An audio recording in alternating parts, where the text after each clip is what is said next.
नमस्कार, news point लेकर हाजिर हूं मैं राजीव। दोस्तों, इजराइल और ईरान के बीच छिड़ी जंग अब पूरी तरह से आर पार वाली दिखाई दे रही है, क्योंकि अमेरिकी राष्ट्रपति डोनाल्ड ट्रंप ने कल रात ईरान को जिस तरह और जिस भाषा में धमकी दी थी, अब ईरान ने उसी तरह और उसी भाषा में अमेरिका को जवाब दे दिया है। और खास बात यह है कि जवाब ईरान के सुप्रीम लीडर अयतुल्ला अली खamenei ने की तरफ से आया है। और खamenei ने यहां पर जो नाम ले रहा हूं मैं, यहां खamenei का नाम इसलिए ले रहा हूं क्योंकि कल जब ट्रंप ने अपने ट्रूथ सोशल अकाउंट पर लिखा कि हमें अच्छी तरह पता है कि तथाकथित सुप्रीम लीडर कहां छिपे हैं, वो एक आसान निशाना है, लेकिन फिलहाल वो वहां सुरक्षित हैं। ये बात जो इन्होंने लिखी, डोनाल्ड ट्रंप ने नाम तो नहीं लिया, लेकिन तथाकथित सुप्रीम लीडर कहा और कहां छिपे हैं, और वो एक आसान निशाना है, लेकिन फिलहाल वो वहां सुरक्षित हैं। तो इसमें उन्होंने सुप्रीम लीडर बस लिखा है, नाम नहीं लिखा। इसके आगे डोनाल्ड ट्रंप ने यह भी लिखा था अपने सोशल मीडिया अकाउंट पे कि हम उन्हें अभी हटाने या मारने नहीं जा रहे हैं, कम से कम अभी तो नहीं, लेकिन हम ये भी नहीं चाहते कि आम नागरिकों या अमेरिकी नागरिकों पर मिसाइलें दागी जाएं। हमारा सब्र अब खत्म होता जा रहा है। ये बात डोनाल्ड ट्रंप ने कही थी सोशल मीडिया अकाउंट पर उन्होंने लिखते हुए। वहीं अब खamenei ने साफ साफ लिखा है और सीधे धमकी देते हुए खamenei ने आज एक नहीं बल्कि तीन उन्होंने ट्वीट किए, और ट्विटर पे लिखते हुए वो साफ साफ खamenei लिख रहे हैं कि अमेरिकी राष्ट्रपति हमें धमकी देता है। ये देखिए हिंदी में है पूरा अमेरिकी राष्ट्रपति हमें धमकी देता है। एक बेहुदा बयान में वो ईरानी कौम से कहता है कि आओ और समर्पण कर दो, धमकियां उन्हें दी जाएं जो इन धमकियों से डरते हों। ईरानी कौम धमकी देने वालों से कभी मरऊब नहीं होती, यानी घबराती नहीं है। ये बात कह रहे हैं यहां अयतुल्ला सैयद अली खamenei साहब। और एक नहीं बल्कि 3 ट्वीट, एक दूसरे ट्वीट में खamenei साहब ने लिखा है, साफ साफ लिख रहे हैं कि इस जंग में अमेरिका का दाखिल होना 100% उसके नुकसान में होगा। इस जंग में अमेरिका का दाखिल होना 100% उसके नुकसान में होगा। इस मामले में उसको जो नुकसान होगा वो ईरान को होने वाले मुमकिना नुकसान से कई गुना ज्यादा होगा। यहां साफ साफ कि ईरान को जो नुकसान हो सकता है उससे कई गुना ज्यादा होगा अमेरिका को। खamenei ने अमेरिका को समझा दिया है कि उससे जो नुकसान होगा वो भरा नहीं जा सकेगा, उस नुकसान की भरपाई नहीं हो सकती। अगर अमेरिका इस मैदान में हस्तक्षेप करता है तो तय है कि उसको जो नुकसान होगा उसकी भरपाई मुमकिन नहीं है। यह बात खamenei ने यहां पर साफ साफ कही है कि अगर अमेरिका इस मैदान में फौजी हस्तक्षेप करता है तो यह तय है कि उसको जो नुकसान होगा उसकी भरपाई मुमकिन नहीं है। खamenei के ये तीनों ट्वीट, सारे ट्वीट पिछले 2 घंटे के हैं। और इस बीच खबर है कि ईरान ने एक इजरायली ड्रोन को मार गिराया है। खुद इजराइल डिफेंस फोर्सेस यानी IDF ने इस बात की पुष्टि की है। और ईरान पर इजराइल के हमले में 400 से ज्यादा ईरानी नागरिक मारे गए हैं। उसके कई परमाणु वैज्ञानिक और बड़े सैन्य अधिकारी पहले ही मारे जा चुके हैं। फिर भी ईरान को झुकाना मुमकिन नहीं दिख रहा है। ईरान झुकना नहीं चाहता है। तो अब अमेरिका सीधे धमकी देने पर उतर आया है। वहीं इजरायली प्रधानमंत्री बेंजामिन नेतन्याहू ने ईरानी जनता को अंग्रेजी में संबोधित करते हुए जल्द ही आजादी की बात कही है। और इधर अमेरिका में रह रहे ईरान के निर्वासित प्रिंस रजा पहलवी ने एक वीडियो जारी कर कहा है कि इस्लामी गणराज्य का अंत ईरानी राष्ट्र के खिलाफ उसके 46 साल के युद्ध का अंत है। अब उठने का समय है, ये बात कह रहे हैं रजा पहलवी। ईरानी क्राउन प्रिंस ने कहा है कि भविष्य उज्जवल है, और वो बता रहे हैं कि वो जब मौजूदा शासन का पतन होगा तो उसके अगले 100 दिनों में उसकी क्या प्लानिंग है। रजा पहलवी और नेतन्याहू दोनों के बयानों से जाहिर हो रहा है कि एक बार फिर ईरान में तख्ता पलट की तैयारी है, और यह सब अमेरिका के निर्देशों पर ही हो रहा है, अमेरिका के डायरेक्शन पर ही हो रहा है, क्योंकि किसी भी तरह उसे इस इलाके में प्राकृतिक संसाधनों पर अपना पूरा कब्जा चाहिए। इराक में यही खेल अमेरिका ने खेला था और ईरान पर उसकी निगाह है। इस बीच ट्रंप भारत और पाकिस्तान को लेकर जो खेल कर रहे हैं उसे भी समझना जरूरी है। ट्रंप ने आज पाकिस्तानी जनरल असीम मुनीर से लंच पर मुलाकात की। उधर भारत के विदेश सचिव विक्रम मिस्री ने आज सुबह बताया कि कल ट्रंप और मोदी के बीच 35 मिनट फोन पर बात हुई, जिसमें मोदी ने ट्रंप को कह दिया कि उसके और पाकिस्तान के बीच किसी तीसरे पक्ष की दखलंदाजी मंजूर नहीं है। मोदी ने डोनाल्ड ट्रंप को सीधा सीधा कहा है कि उसके और पाकिस्तान के बीच किसी तीसरे पक्ष की दखलंदाजी मंजूर नहीं है। विक्रम मिस्री के इस बयान के बाद अब देश का पिट्ठू मीडिया मोदी को फिर महान बताने में लग गया है। हालांकि ध्यान देने वाली बात यहां यह है दोस्तों कि इस फोन कॉल के बारे में डोनाल्ड ट्रंप प्रशासन यानी ट्रंप की जो सरकार है उसकी तरफ से कोई आधिकारिक बयान नहीं आया है और न ही मोदी या प्राइम मिनिस्टर ऑफिस यानी पीएमओ के सोशल मीडिया पर इसकी जानकारी दी गई है। हालांकि विदेश सचिव का बयान भारत सरकार का ही वक्तव्य माना जाएगा। फिर भी सवाल उठता है कि मोदी ने कनाडा में जितने नेताओं से मुलाकात की, जितने नेताओं से जिन जिन तरह की बातें की, सबका जिक्र अपने ट्वीट्स पे उन्होंने किया है, ट्विटर अकाउंट पे किया है और तस्वीरें भी साझा की हैं। फिर डोनाल्ड ट्रंप से चर्चा पर 2 शब्द भी क्यों नहीं लिखे आखिर नरेंद्र मोदी अपने सोशल मीडिया अकाउंट पर? सवाल उठता है ये, इसलिए सवाल आपके बीच रख रहा हूं। इधर मोदी अब क्रोएशिया पहुंच चुके हैं। कनाडा के बाद तीसरा देश क्रोएशिया वहां पहुंच चुके हैं और कहा जा रहा है कि क्रोएशिया आने वाले वे पहले भारतीय प्रधानमंत्री हैं। यह बात आधी सच है। पूरा सच यह है कि 1991 में क्रोएशिया युगोस्लाविया से अलग हुआ है। उससे पहले भारतीय प्रधानमंत्री युगोस्लाविया जाते रहे हैं, बल्कि युगोस्लाविया के मार्शल जोसेफ ब्रोज टीटो, आपने नाम सुना होगा टीटो का, जोसेफ ब्रोज टीटो पंडित नेहरू और मिस्र के राष्ट्रपति अब्दुल गमाल नासिर के गुटनिरपेक्ष आंदोलन की नींव इन तीनों ने डाली थी। नासिर, टीटो और नेहरू, आपको याद होगा इन तीनों का नाम लिया जाता है जब भी नॉन अलाइंड मूवमेंट की बात होती है, गुटनिरपेक्ष आंदोलन की बात होती है, तो ये 3 नाम आते हैं, अब्दुल गमाल नासिर का, टीटो का, जोसेफ ब्रोज टीटो और साथ में पंडित जवाहरलाल नेहरू का। इन तीनों का जिक्र आता है और 1961 में युगोस्लाविया में ही पहला गुटनिरपेक्ष सम्मेलन हुआ था। मार्शल टीटो क्रोएशिया के थे, यानी क्रोएशिया और भारत के रिलेशन या संबंध कह लें पंडित नेहरू के वक्त से मजबूत है। लेकिन अब इसे मोदी के चश्मे से देखा जा रहा है। वैसे दिलचस्प बात यह है कि मोदी गुटनिरपेक्ष आंदोलन के एक संस्थापक देश में उस समय पहुंचे हैं जब दुनिया को इसकी सबसे ज्यादा जरूरत है। लेकिन क्या नरेंद्र मोदी खुद, भारत खुद इस गुटनिरपेक्ष आंदोलन या उस मुहिम में हिस्सा आज की तारीख में है? क्या भारत किसी पक्ष या विपक्ष की बात करता है? क्या भारत नॉन अलाइंड की बात करता है कि हम तीसरी दुनिया हैं, इसकी बात करता है? नहीं करता। यही दुखद है। भारत आज इजराइल के साथ नजर आता है। आखिर क्यों? भारत आज अमेरिका का पिट्ठू बना हुआ नजर आता है। आखिर ऐसा क्यों? आइए दोस्तों, आज चर्चा करेंगे कि अब इजराइल और ईरान युद्ध को क्या और भड़काने में लगा हुआ है अमेरिका, और 3 देशों की यात्रा के बाद क्या भारत की विदेश नीति को संवार पाएंगे नरेंद्र मोदी? इन तमाम सवालों के साथ भारत से लेकर अमेरिका तक सियासी भूचाल क्यों है और ईरान ने सीधे सीधे डोनाल्ड ट्रंप को धमकी क्यों दे दी है? क्या ईरान इतना मजबूत है कि वो अमेरिका से 2-2 हाथ लड़ ले? और क्या ईरान उसी दिशा में जा रहा है जिस दिशा में इराक को अमेरिका लेकर गया था? इन तमाम सवालों का जवाब ढूंढने की कोशिश करते हैं। हमारे साथ कुछ वरिष्ठ साथी जुड़े हुए हैं, उन सबसे आपका पहले परिचय करवाता हूं, फिर आगे बढ़ते हैं। देखिए, इस वक्त 4 नहीं बल्कि 5 वरिष्ठ साथी जुड़े हुए हैं। सीधे ईरान से हमारे साथी और पॉलिटिकल एनालिस्ट प्रोफेसर जमीर अब्बास जाफरी साहब जुड़े हुए हैं।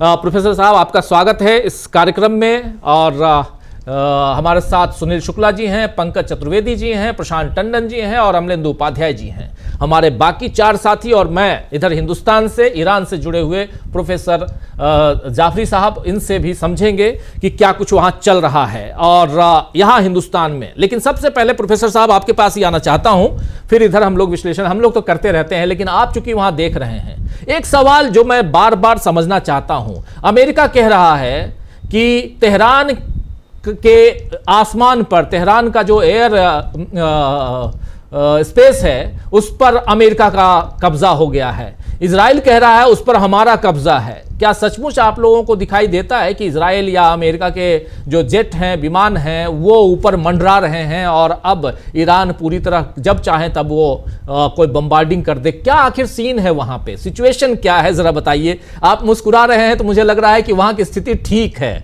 क्योंकि हिंदुस्तान में तो कुछ और बताया जाता है, इसीलिए आपसे समझना चाहता हूं, और आपसे बेहतर कौन बताएगा। और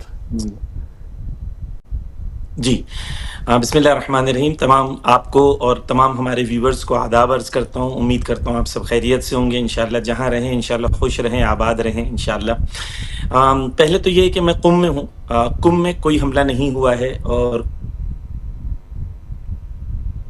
वीडियो आपका डाउन हो गया जी, डिस्कनेक्ट हो गया, कोई बात नहीं, अभी आते हैं और आपसे बहुत कुछ समझना है, सुनना है। हमारे तमाम साथी भी आपको सुनना चाहेंगे, बहुत सारे सवाल हैं, लेकिन जल्दी से पहले प्रशांत टंडन जी आपके पास आना चाहता हूं। जब तक जुड़ेंगे प्रोफेसर जाफरी, उनसे बात जमीर साहब, उनसे बात हम करेंगे, लेकिन प्रशांत जी ओपनिंग कमेंट। जी देखिए, तो अभी आपने बताया कि रजा साहब जो शाह ईरान के, जी रजा पहलवी, जी रजा पहलवी अमेरिका में है जी, और एक और वंशज तेहरान की सड़कों पे दिखाई दिए, खुमैनी के ग्रेट ग्रैंडसन। और उस वक़्त जबकि तेहरान पे हमले हो रहे थे और धमाकों की आवाज़ें आ रही थी। ये फ़र्क है और ये फ़र्क ईरान का समाज भी देख रहा है। दूसरी बात देखिए, असली जो झगड़ा देखिए, खमनई ने बहुत साफ साफ कह दिया कि वो सरेंडर नहीं करेंगे, और उसी भाषा में जैसा आपने कहा कि जवाब दिया अमेरिका को। अब अमेरिका से प्रोफेसर साहब जुड़ गए हैं जी, तो उनकी बात हाँ उन्हीं के पास आते हैं। प्रोफेसर साहब आपके पास, प्रोफेसर जाफरी आपके पास आना चाहता हूं, जरा माजरत, इंटरनेट ऑफ हो गया था तो मैं जी हाँ, मैं ये कह रहा हूं कि देखें, ईरान और इजराइल की जंग नहीं है, ये दो दृष्टिकोण की, दो आइडियोलॉजी की जंग है। एक दुनिया में कुछ कौमें हैं, कुछ कुदरतें हैं जो चाहते हैं इंपीरियलिज्म, कॉलोनियलिज्म माइंडसेट की दुनिया वाले लोग हैं जो चाहते हैं पूरी दुनिया हमारे कब्जे में रहे, उनके रिसोर्सेज हमारे कब्जे में रहें और पूरी दुनिया को अपना गुलाम बना के जिंदा चाहते हैं। और इनके पास दो रास्ते होते हैं, या तो सामने वाला सबमिट कर दे, अगर सबमिट कर देगा तो उसकी तारीफ करेंगे और साथ में उसके रिसोर्सेज खुद इस्तेमाल करेंगे। दूसरी वो दुनिया है जहां पर लोग कहते हैं, जो सिद्धांतों की दुनिया है, जो महात्मा गांधी, नेल्सन मंडेला, या दुनिया में जो लोगों ने रेवोल्यूशन लाया, इमाम खुमैनी, आयतुल्लाह खामेनी, ये लोगों की दुनिया है। ये कहते हैं कि दुनिया में जो गुंडे हैं, दादागिरी करना चाहते हैं, हम उनको सबमिट नहीं करेंगे, ये टायरेंट्स को हम। जी, मैं समझ रहा हूं कि आप जहां हैं वहां इंटरनेट कनेक्टिविटी, और इतनी आपकी बात सुन ले रहा हूं, यही काफ़ी है।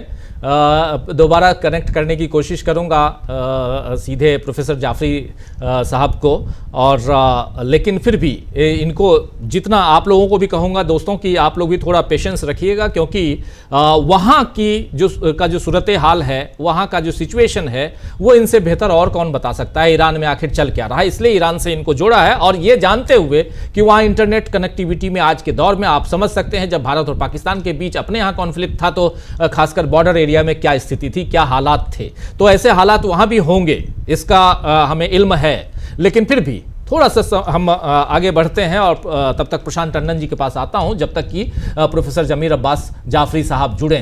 प्रशांत टंडन जी।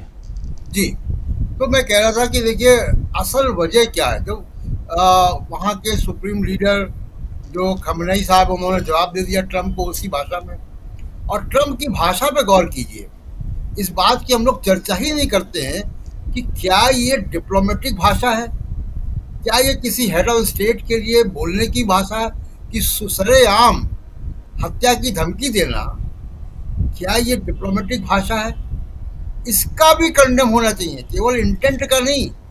इस भाषा को भी स्वीकार कैसे कर सकते हैं हम लोग डिप्लोमेटिक माशरे में?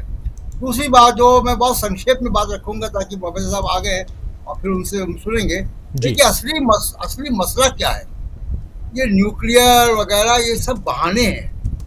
ऐसे बहाने इराक को भी खत्म करने के लिए किए गए थे, सद्दाम हुसैन को मारने के लिए भी किए गए थे, और बातें सब छूट निकली बाद में।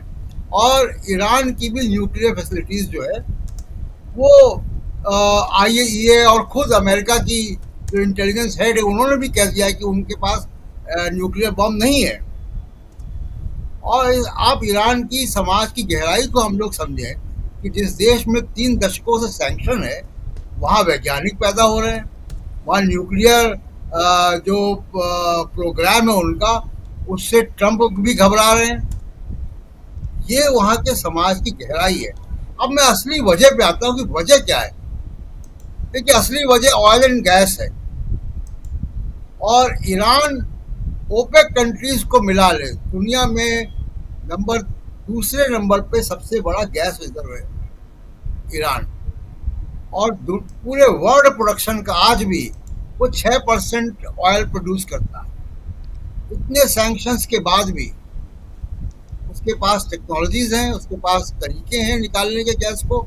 और ओपेक कंट्रीज का 45%, जितना ओपेक कंट्री प्रोड्यूस करते हैं उसका 45% अकेले ईरान के पास गैस के रिजर्व है। तो असली जो झगड़ा है वो गैस और ऑयल का है। और ईरान का जो क्रूड ऑयल है, उसकी जो डेंसिटी है, जो उसकी थिकनेस है, वो तमाम दुनिया के रिफाइनरीज के लिए मुफीद है। असली झगड़ा वहाँ पे ऑयल एंड गैस का है। और अब 90% जो ऑयल एक्सपोर्ट है वो उनके फर्ग नाम का आइलैंड है, वहाँ से होता है। और एक बहुत छोटा सा नैरो रूट है समुद्र का, जहाँ से दुनिया का वो ईरान और ईरान के साथी है, और वो 20% जो समुद्री तेल है उससे होकर गुजरता है। तो असली मसला ऑयल एंड गैस पे कब्जा करने का है, और यही मंशा अरब के कुछ देशों की भी है कि ईरान जो है वो उसको नुकसान पहुंचे, वो खत्म हो जाए, क्योंकि वही अब्राहम नेशंस एग्रीमेंट जो हुए हैं वो भी वही लोग हैं जी। तो असली झगड़ा ऑयल एंड गैस का है। और ट्रम्प कामयाब होंगे नहीं कामयाब होंगे, उसका इम्प्लीकेशंस क्या है, फिर मैं आऊंगा तो बात करेंगे। जब तक प्रोफेसर साहब को सुनते वो आ गए। बिल्कुल बिल्कुल। प्रोफेसर जाफरी साहब, आपके पास फिर से आना चाहता हूं। आप, मैं जानता हूं, कुंभ में हैं और लगभग तेहरान से शायद 150 किलोमीटर की दूरी होगी, 140 किलोमीटर तकरीबन तेहरान से तकरीबन 150। जी, मैं ये बात कर रहा था कि दुनिया 2 पोल्स में है। जी, दुनिया 2 पोल्स में है। एक पोल इंपीरियलिज्म का पोल है, फिर उसके बाद दुनिया के अंदर जो रेजिस्टेंस का पोल है वो वीक हो गया, रशिया गिर गया, रशिया के पास जो आइडियोलॉजी थी वो गिर गया। उसके बाद दुनिया के अंदर इमाम खुमैनी ने जब 1979 में इस्लामिक रेवोल्यूशन लाया तो एक उम्मीद की किरण पूरी दुनिया को दी कि नहीं, हम ना शर्किया ना गरबिया का नारा लगाया कि we are not with the east, not with the west, हम लोग जो इंडिपेंडेंट हैं। और जो आपने नॉन अलाइन मूवमेंट की बात की थी, मनमोहन सिंह जब आए थे तेहरान भी तो नॉन अलाइन मूवमेंट की मीटिंग में आए थे, जहां पर आयतुल्लाह खामेनी ने स्पीच दी थी। तो दुनिया में 2 कौमें हैं। एक कौम वो है जो दुनिया के ऊपर कब्जा करना चाहती है, और दूसरी कौम कहती है कि नहीं, हम रेजिस्टेंस देंगे, हम मुकाबला करेंगे, हम तुम्हें अलाउ नहीं करेंगे कि तुम हमें डिक्टेट करो।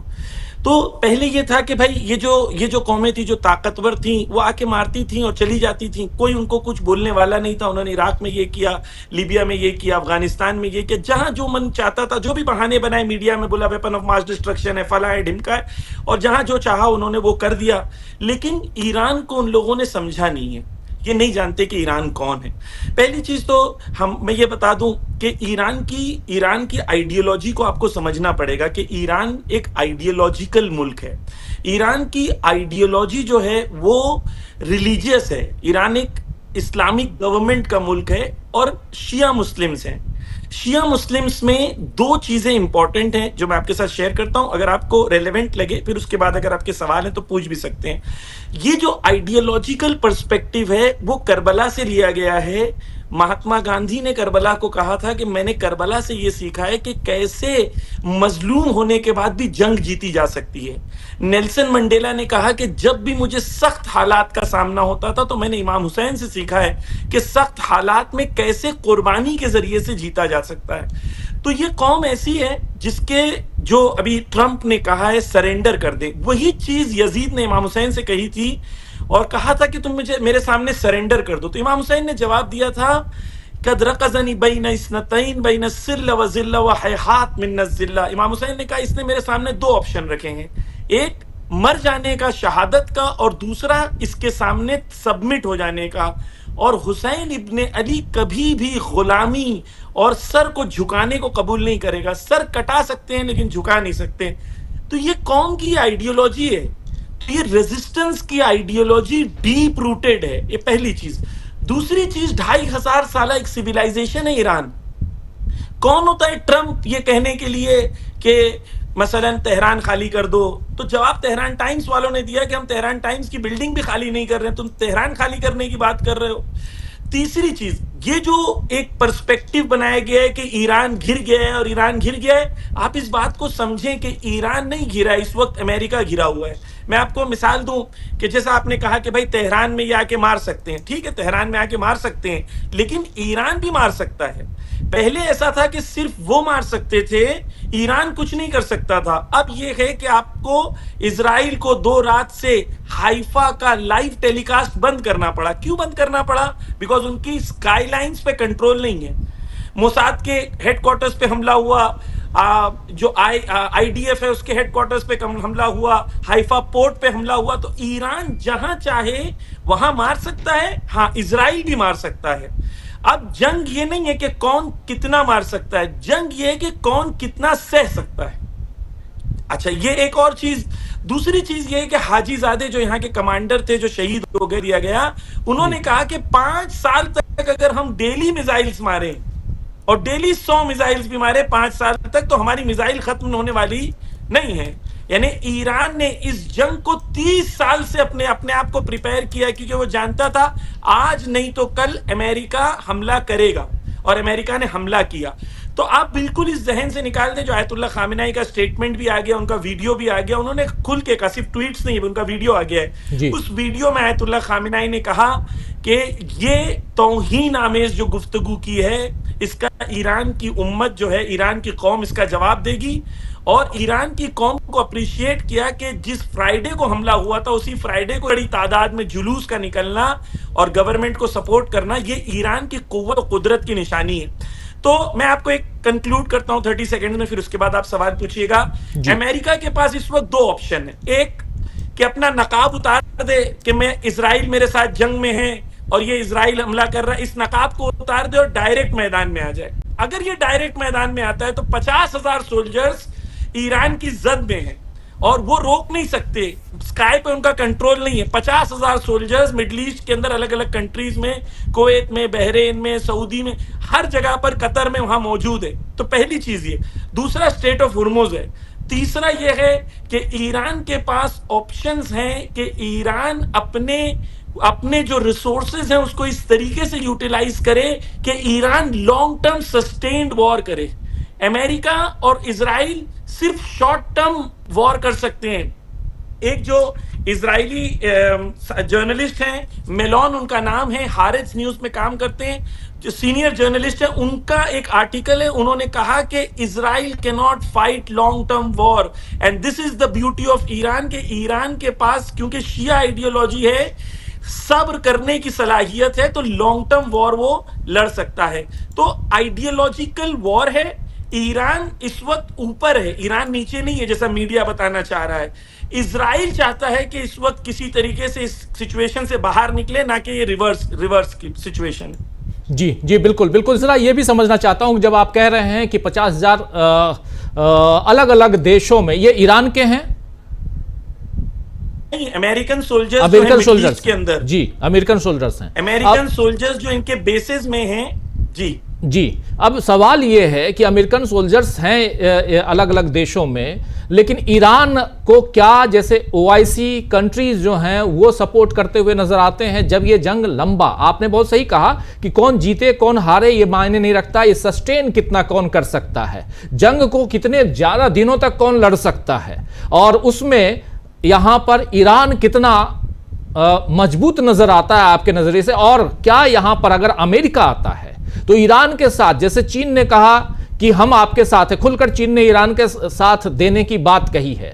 लेकिन जरा आपसे यह भी समझना चाहता हूं कि सिर्फ मौखिक तौर पर, सिर्फ वर्बली कह देना मात्र, या चीन की या रूस की कोई मदद भी नजर आती है ईरान में बैठ के, आप क्या देखते हैं? और अगर ये देश भी आते हैं साथ में तो ये जंग किस दिशा में जाते हुए नजर आती है? देखें, मैं आपको ये कह दूं दोबारा कि अमेरिका अगर आता और मगर आता नहीं है, अमेरिका है जंग में। जो भी इनके फाइटर जेट्स आ रहे हैं वो फ्यूलिंग उनकी वो हो रही है। इजराइल है क्या? इजराइल एक फकीर मुल्क है जो एड पे जिंदा है। वो तमाम एड इजराइल को अमेरिका से आती है, वेपन्स अमेरिका से आते हैं, उसका सर्वाइवल अमेरिका के ऊपर डिपेंडेंट है। एक्चुअली इजराइल एक प्रॉक्सी कंट्री है, कॉलोनियलिस्ट माइंडसेट को मिडिल ईस्ट में उसके ऊपर डोमिनेशन करने के लिए एक कंट्री बनाई गई है जो प्रॉक्सी कंट्री है। तो अमेरिका जंग में है, सिर्फ ये है कि वो नकाब उतार के आए या खुल के आए। अगर वो नकाब उतार के आता है तो उसको खतरा बहुत बड़ा है, और वो ऐसा खतरा है कि ईरान को भी खतरा है, ईरान को भी मुश्किल होगी, लेकिन ईरान मुश्किल को सस्टेन कर लेगा। क्वेश्चन है कि क्यों ईरान कर लेगा? क्योंकि ईरान ने, जब इराक ने हमला किया था ईरान के ऊपर, तो 8 इयर्स ईरान ने वॉर लड़ा है। ये खुद इजरायली जर्नलिस्ट ने भी इसको कोट किया है। 8 इयर्स जो वॉर लड़ा है, उस जमाने में ईरान के पास कोई टेक्नोलॉजी नहीं थी, ना बैलिस्टिक मिसाइल्स थी, ना कुछ था, लेकिन ईरान के अंदर कुव्वत और कुदरत थी, नेशनलिज्म की, इस्लाम की, शहादत की, ईसार की, कुर्बानी की। ये वैल्यूज की वजह से ईरान ने 8 इयर्स सस्टेन्ड वॉर लड़ा है। रिजल्ट ये हुआ कि ना इराक को अलाउ किया कि वो अपनी जमीन में आए, ना ईरान ने कोई उसकी जमीन ली। तो ईरान के पास एक्सपीरियंस है लॉन्ग टर्म सस्टेन्ड वॉर लड़ने का। ये दूसरी कंट्रीज के पास। जी, वीडियो ऑफ हो गया है, लेकिन जी जी दूसरी चीज है कि ईरान जो इस पोजीशन के अंदर ईरान है, वो इजराइल की वीकनेस ये है कि वो अपनी कौम को बंकर्स में नहीं रख सकते हैं। 5 रातों से आपने देखा उनके यहाँ गैस के लिए लड़ाई हो रही है, पेट्रोल के लिए लड़ाई हो रही है, सामान के रेट 200 टाइम्स 500 टाइम्स बढ़ गए। मैं यहाँ पे कुंभ में गया, मेरे पेट्रोल भरना था, मुझे 3-4 मिनट पेट्रोल स्टेशन पे खड़ा था, मेरा नंबर आ गया। शॉप्स पे जा रहा हूं तो कोई खबर ही नहीं है जंग की। इजराइल ऐसा नहीं कर सकता लॉन्ग टर्म सस्टेन वॉर। ये जो सवाल है कि अमेरिका आएगा तो क्या होगा, पहली चीज ये है कि अमेरिका के पास इस वक्त चेकमेट की पोजीशन ईरान ने लेके आ गया है। अगर चेकमेट की पोजीशन ये है कि अगर अमेरिका हमला करे तो अमेरिका के बेसिस खतरे में है, स्ट्रेट ऑफ हुर्मुज खतरे में है, और ऑयल के प्राइस जाएंगे कि उन लोगों के लिए एक्सेप्टेबल नहीं होगा। तो ईरान के पास बहुत पावर है। दूसरी चीज ये है कि अगर अमेरिका एग्जिट करता है तो इजराइल सस्टेन नहीं कर सकता। तो मिडिल ईस्ट के अंदर जो रियल सुपर पावर है वो चेंज हो जाएगा। और जो आपने कहा ये मिडिल ईस्ट की कंट्रीज हैं, दोबारा मैं आपको कहता हूं ये कंट्रीज नहीं है। सऊदी, कुवैत, ये सब जो हैं अमेरिकन पपेट्स हैं, ये इंडिपेंडेंट नहीं है। कितने इंडिपेंडेंट नहीं, आप सोचें अमेरिकन प्रेसिडेंट ट्रंप वो आके कहता है मेरे लिए सलमान गाय की तरह है। जिस तरीके से गाय से दूध निकालते हैं, मैं दूध निकालता हूं, और जिस दिन ये गाय मुझे दूध देना बंद करेगी उस दिन मैं ये गाय को काट दूंगा। ये ट्रंप का स्टेटमेंट है। कोई कौम की इतनी तौहीन करे, कोई लीडर की इतनी तौहीन करे, उसके बावजूद उसे रेड कारपेट देके इन्होंने बुलाया। तो आप बताएं कि ये इंडिपेंडेंट मुल्क है या नहीं?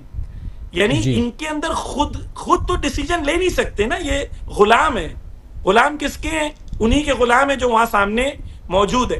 तो मिडिल ईस्ट में there is only one power at the moment, it is America. जी, तो अमेरिका से जो मुकाबला कर रहा है वो रेजिस्टेंस फोर्सेस हैं।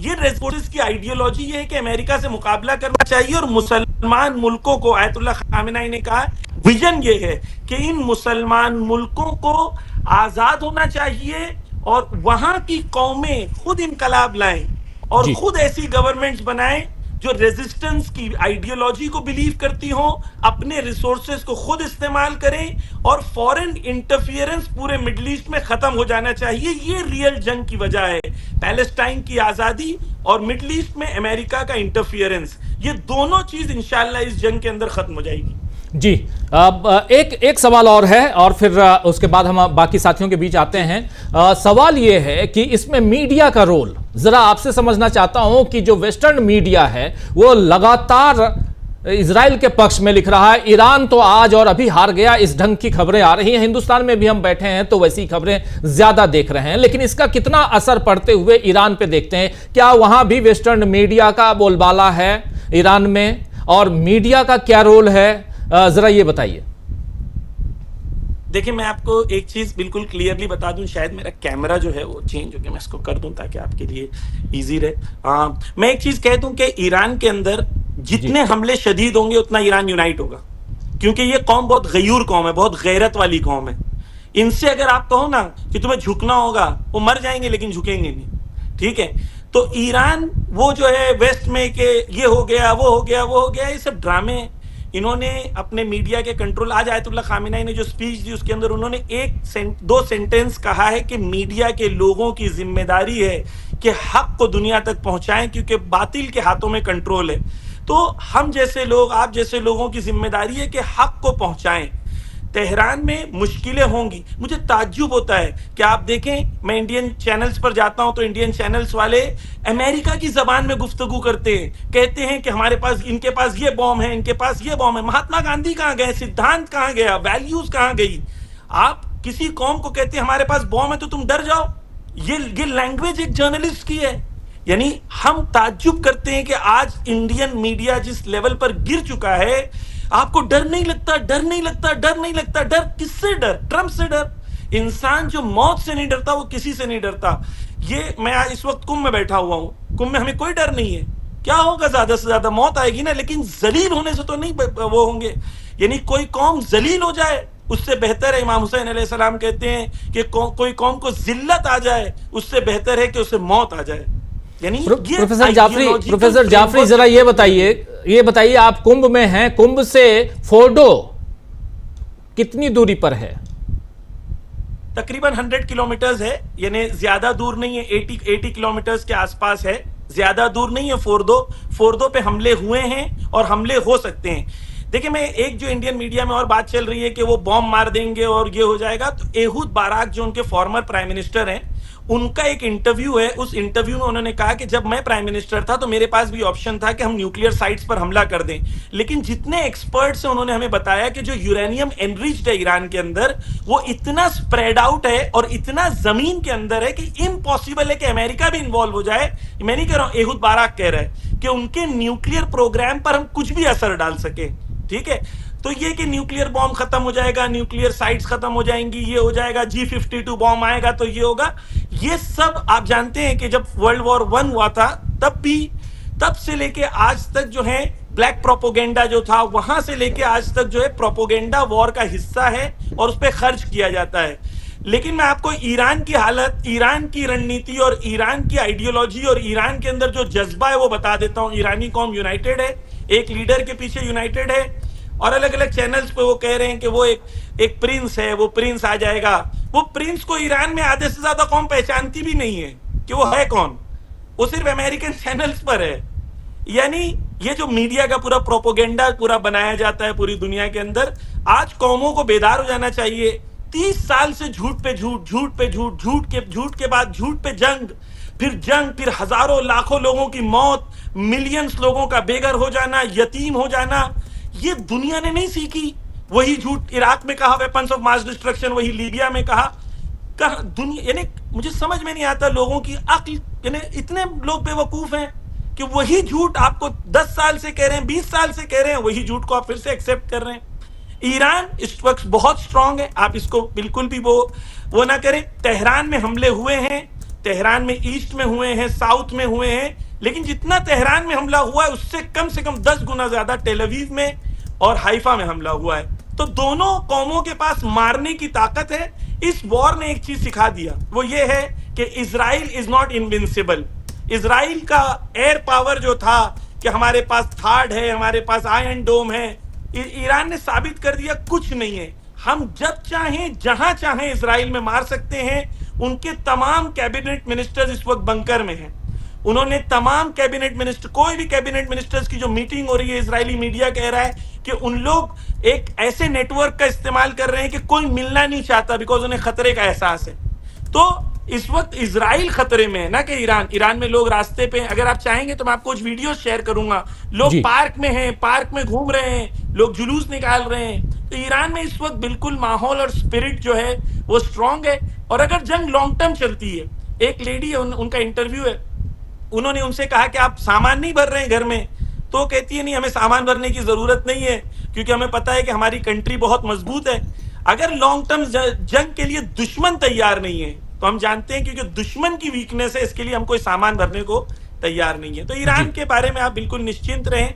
ईरान की आइडियोलॉजी बहुत स्ट्रांग है, इनग्रेन्ड है, और लोग जो हैं उनके अंदर जज्बा कुर्बानी का, ईसार का, बलिदान का बहुत ज्यादा है, इसलिए ईरान ये जंग जीतेगा। जी जी, एक आखिरी सवाल इस राउंड में फिर आता हूं सुनील जी के पास। हमारे तमाम साथी वेट कर रहे हैं, लेकिन बहुत इंपॉर्टेंट बातें आप कह रहे हैं, इसलिए आपके पास एक और सवाल के साथ, जब वीडियो आपका डाउन हो गया फिर आता हूं दोबारा, डिस्कनेक्ट हो गए जमीर साहब, आते दोबारा जुड़ते हैं तो फिर उनसे एक आध सवाल और करूंगा। सबसे महत्वपूर्ण सवाल कि वहां के कौम की बात कर रहे हैं, तो वहां की कौम क्या निर्वासित प्रिंस रजा पहलवी के पक्ष में भी दिखाई देती है? वहां की जनता, ये भी जरा उनसे समझेंगे, क्योंकि एक वीडियो उनका भी आया हुआ है, आप सब भी जान रहे होंगे। रजा पहलवी जो शाह का शासन था, और शाह रजा पहलवी के ये बड़े बेटे हैं, और ये माना जा रहा है कि एक पपेट की तरह, अगर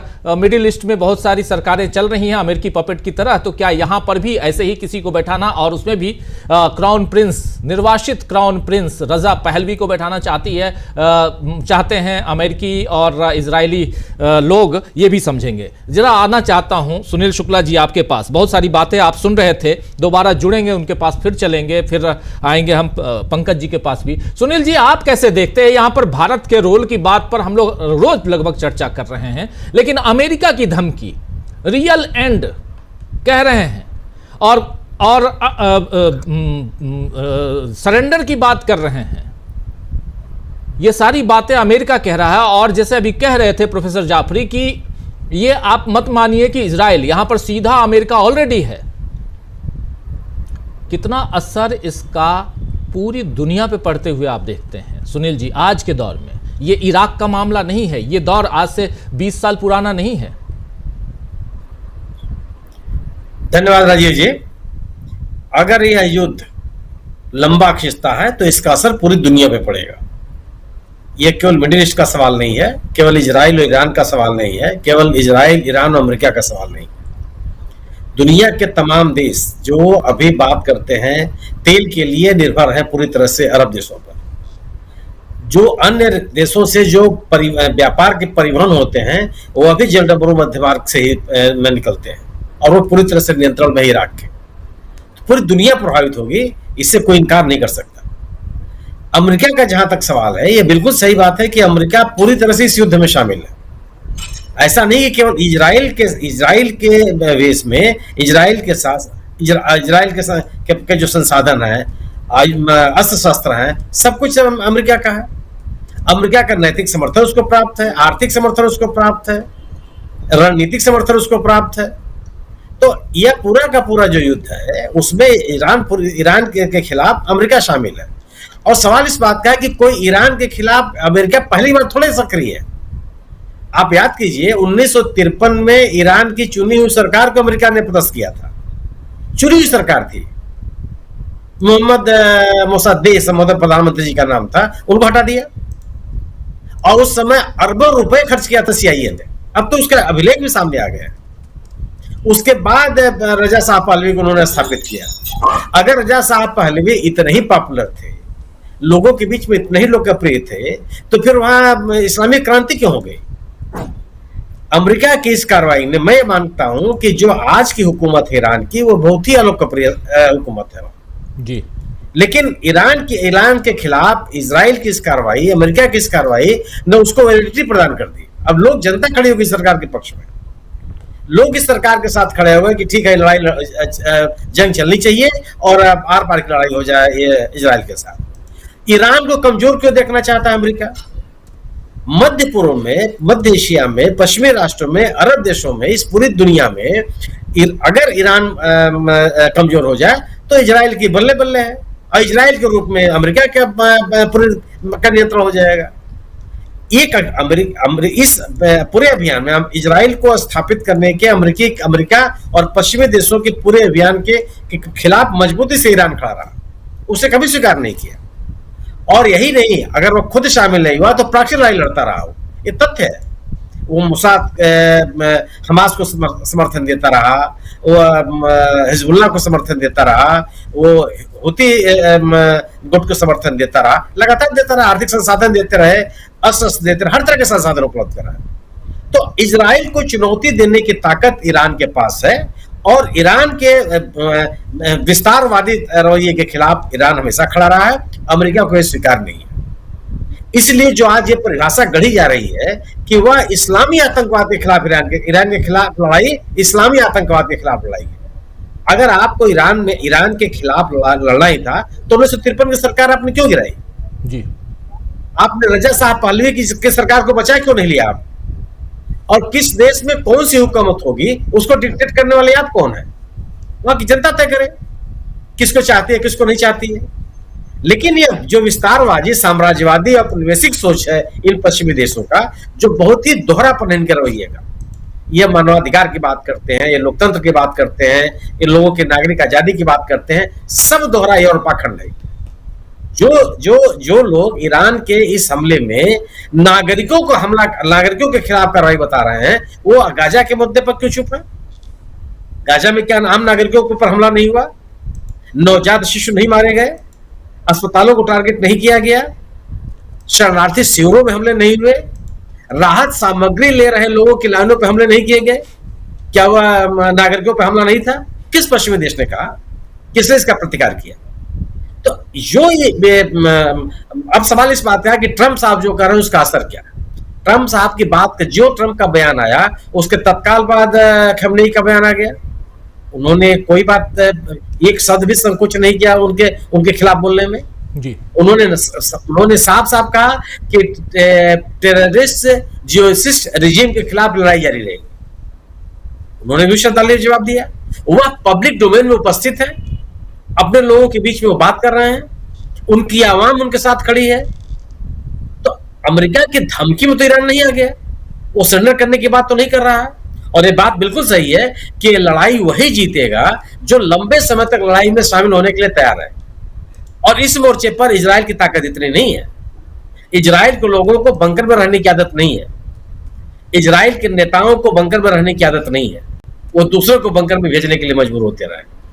ये संभवतः पहली बार लड़ाई हो रही है जिसमें इजराइल के तमाम बड़ी संख्या में नागरिक बंकरों में रह रहा है। 225 लोगों के मारे जाने की सूचना की खबर तो उन्होंने खुद स्वीकार कर ली है अधिकृत तौर पर, अनधिकृत तौर से पता नहीं कितने लोगों ने। और जो उनका आयरन डोम का एक कंसेप्ट बना हुआ था, वेस्टर्न मीडिया करता क्या रहा? इजराइल को एक ऐसे देश के रूप में प्रतिपादित करता रहा कि उसके ताकत के सामने सब मक्खी मच्छर है, किसी के पास कोई ताकत नहीं। जो जहां चाहेगा इजराइल जो चाहे उसको कर लेगा, कोई उसका मुकाबला नहीं कर सकता। इस पूरे भ्रम को तोड़ दिया। और अमेरिका का रवैया क्या रहा? आप ईरान को कमजोर करना चाहते हैं, इराक, यमन, सीरिया, इन सभी देशों को तो आपने कमजोर किया। और आप इस्लामी आतंकवाद की बात करते हैं। सीरिया में आप एक आतंकवादी की सरकार को आपने बनाया, उससे हाथ मिलाने में आप गर्व महसूस करते हैं, उस सरकार के साथ व्यापार करने में आप गर्व महसूस करते हैं, और एक नैरेटिव बनाने की कोशिश कर रहे हैं दुनिया के सामने, एक वैचारिक आधार बनाने का प्रयास कर रहे हैं कि इस्लामी आतंकवाद के खिलाफ लड़ाई। सीरिया के साथ कौन जो समर्थन आप दे रहे हैं, किसको समर्थन दे रहे हैं? कौन से लोग हुकूमत में है आज? उनके साथ आप क्यों खड़े दिखाई पड़ते हैं अगर आपका वैचारिक संघर्ष है तो? यह केवल और केवल एक पूरे मध्य पूर्व में इजराइल की हुकूमत, इजराइल की ताकत को स्थापित करना और इजराइल के बहाने अमेरिकी ताकत को स्थापित करना। वो इस रिजीम को स्वीकार करने के लिए तैयार नहीं है। इस रिजीम में बदलाव चाहते हैं, और इस रिजीम कितना कर पाएंगे ये बड़ा सवाल है। रही बात जो रजा साहब पालवी के राजकुमार साहब, कौन जानता है उनको? बिल्कुल सही है, कौन जानता है कि इजराइल इस सालों से, कई दशकों से ईरान पश्चिमी देशों का आर्थिक प्रतिबंध झेल रहा है। कहीं दिखाई पड़े क्या यार? उस मुद्दे को लेकर के दुनिया के किसी मोर्चे पे आप बोलते हुए दिखाई पड़े? आर्थिक प्रतिबंध से कोई खमेनी के ऊपर असर थोड़े पड़ रहा है। केवल केवल केवल खमेनी प्रभावित है, ईरान का आम नागरिक प्रभावित है। वहां की शिक्षा बदहाल है, वहां का स्वास्थ्य बदहाल है, वहां के उद्योग बदहाल है, वहां की बेरोजगारी की स्थिति में बहुत विकट है। कब एक राजकुमार साहब बोलने के लिए आए? कब उन्होंने पश्चिमी देशों से अपील किया कि आप इस तरह के प्रतिबंधों को हटाइए? और जो परमाणु निशस्त्रीकरण की बात कर रहे हैं, पूरे परमाणु निशस्त्रीकरण अभियान का पलीता किसने लगाया? पश्चिमी देशों ने लगाया। यह देश जो चाहते हैं कि दुनिया से परमाणु हथियार खत्म कर दिए जाएं, ये खुद क्यों नहीं खत्म करते? 5000 एटॉमिक बम बना के रखा हुआ है अमेरिका, इतनी ही संख्या में रूस के पास है, उत्तरी कोरिया के पास है, फ्रांस के पास है, ब्रिटेन के पास है। आप क्यों नहीं खत्म करते? आप आज तक उस नॉन प्रोलिफरेशन ट्रीटी में के साथ जुड़ने के लिए इजराइल तैयार नहीं हुआ, क्यों नहीं आप उसको रोकते? जी, इजराइल का परमाणु कार्यक्रम पे कोई सवाल नहीं पैदा होगा और ईरान के परमाणु कार्यक्रम पे सवाल पैदा किए जाएंगे। ये दोहरा मापदंड कैसे चलेगा और दुनिया क्यों स्वीकार कर लेनी चाहिए? ये इस पूरे के पूरे प्रकरण में पश्चिमी देशों का पाखंड सामने आया है। और मेरा और जो बात अंतिम बात जो बात कही जा रही है कि पश्चिम एशिया के मध्य पूर्व के देशों की मौजूदगी, 21 देशों ने तो खुल के कह दिया कि उनके साथ है। जिस सऊदी अरब के साथ ईरान के संबंध सबसे खराब रहे हैं, उस सऊदी अरब ने जो ईरानी नागरिक उनके देश में है, उनकी सीमा समाप्त होने के बावजूद उनको रुके रहने की अनुमति दे दिया है। यह सऊदी अरब अपने देश में अगर वीजा अवधि के बाद 1 घंटे भी ज्यादा रुकते हैं तो उसके लिए वो टैक्स मांगता है। उसने कहा इनके ऊपर कोई टैक्स नहीं लगेगा, जब तक चाहे यहां रह सकते हैं। इनको अब ये सऊदी अरब बने रहे। सऊदी अरब जो अमेरिका के पिट्ठू कहा जाता रहा, वो भी साथ रहा। अब चीन की भागीदारी का सवाल है इसमें, क्या चीन शामिल नहीं होगा? क्यों नहीं शामिल होगा? क्या चीन शामिल नहीं हुआ? 1923 में जब ईरान और सऊदी अरब के बीच विवाद पैदा हुआ तो क्या ईरान चीन बीच में नहीं आया? उसने उस संघर्ष समाप्त नहीं किया? क्या चीन ने साफ तौर पर इजराइल की कार्रवाई का विरोध नहीं किया है? उसने आक्रांता कहा कि ये इन्होंने ईरान के संप्रभुता पर हमला किया है और ईरान की संप्रभुता, एकता और अखंडता को बचाए रखने के लिए वो ईरान के साथ जी। और चीन की उपस्थिति और चीन की भागीदारी निश्चित रूप से इस लड़ाई को और व्यापक बना देगी। जी, अगर चीन यहां आता है, चीन अगर इसमें आ जाता है इस लड़ाई में, क्योंकि अमेरिका ऑलरेडी कूदने को तैयार है और इनडायरेक्ट रूप से प्रॉक्सी वार तो चल ही रहा है, और ऐसे में अगर चीन भी और उधर रूस हालांकि मीडिएशन की बात कर रहा है, मध्यस्थता की बात कर रहा है, लेकिन मध्यस्थ की भूमिका निभाना और आर्म्स और ऐसे वेपन्स सप्लाई करना, दोनों में फर्क है। और ईरान के पास रशिया और चीन के हथियार हैं, ये अमेरिका जानता है अच्छी तरह से। और यहाँ क्या सिर्फ और सिर्फ न्यूक्लियर वेपन की बात है? क्या सिर्फ परमाणु हथियार न बना ले ईरान, इसलिए ये हो रहा है, या यहां पर बात दूसरी है? ये सब कुछ समझेंगे दोबारा जब प्रशांत टंडन जी के पास आएंगे। लेकिन उससे पहले जरा आना चाहता हूं पंकज जी आपके पास, आपसे जरा समझना चाहता हूं कि इस पूरे मसले में इजराइल कहां आपको दिखाई देता? क्या इजराइल यहां एक्सपोज होता हुआ दिखता है क्या? क्योंकि वेस्टर्न मीडिया कुछ भी कहे, लेकिन जब हम ईरान की तरफ से इन बातों को देखते हैं तो दिखता है कि इजराइल दो तरफ से लड़ रहा है और दोनों तरफ आपने अपने दोनों साइड, जो दोनों पड़ोसी हैं, उसके साथ आपने लड़ाई शुरू कर रखी है, लड़ाई कर रहे हैं आप, तो कब तक आप चैन से रहेंगे?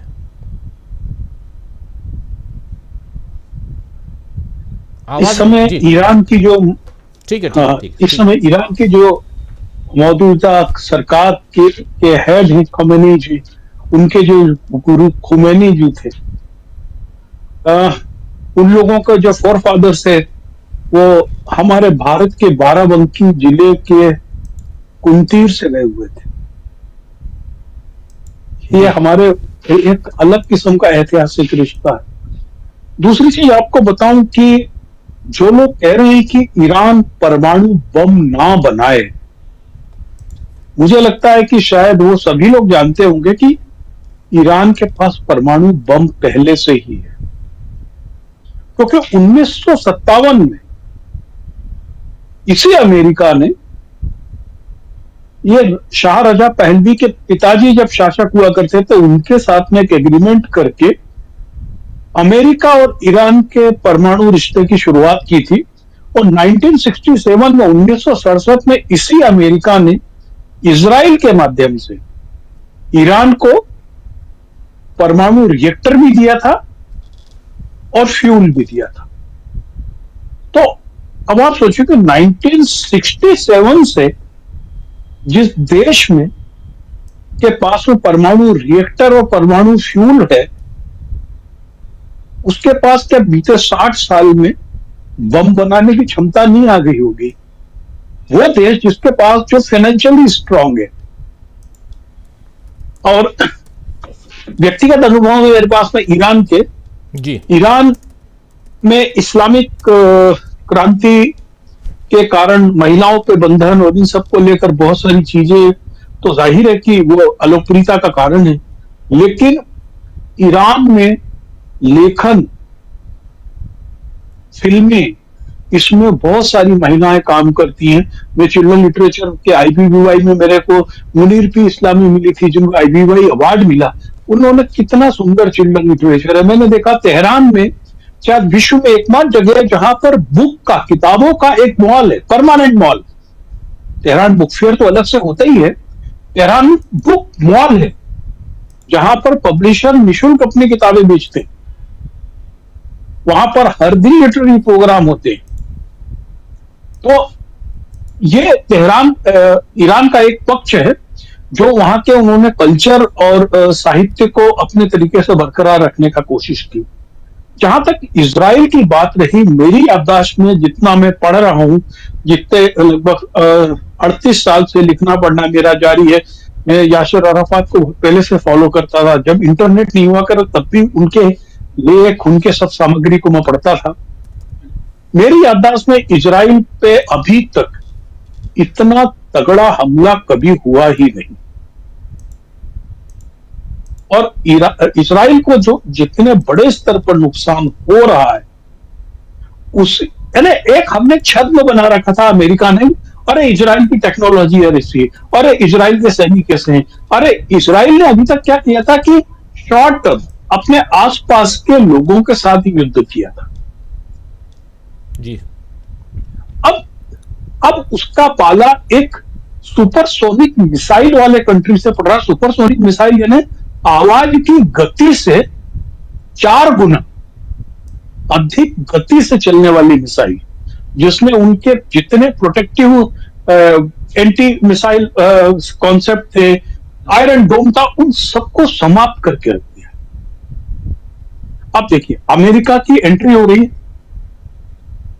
वैसे आप देखिए तो इराक से और इजराइल की आकाशीय दूरी लगभग 1900 किलोमीटर न्यूनतम, कुछ जगह 2200-2300 तक जाती है यदि अलग अलग जगहों से देखें।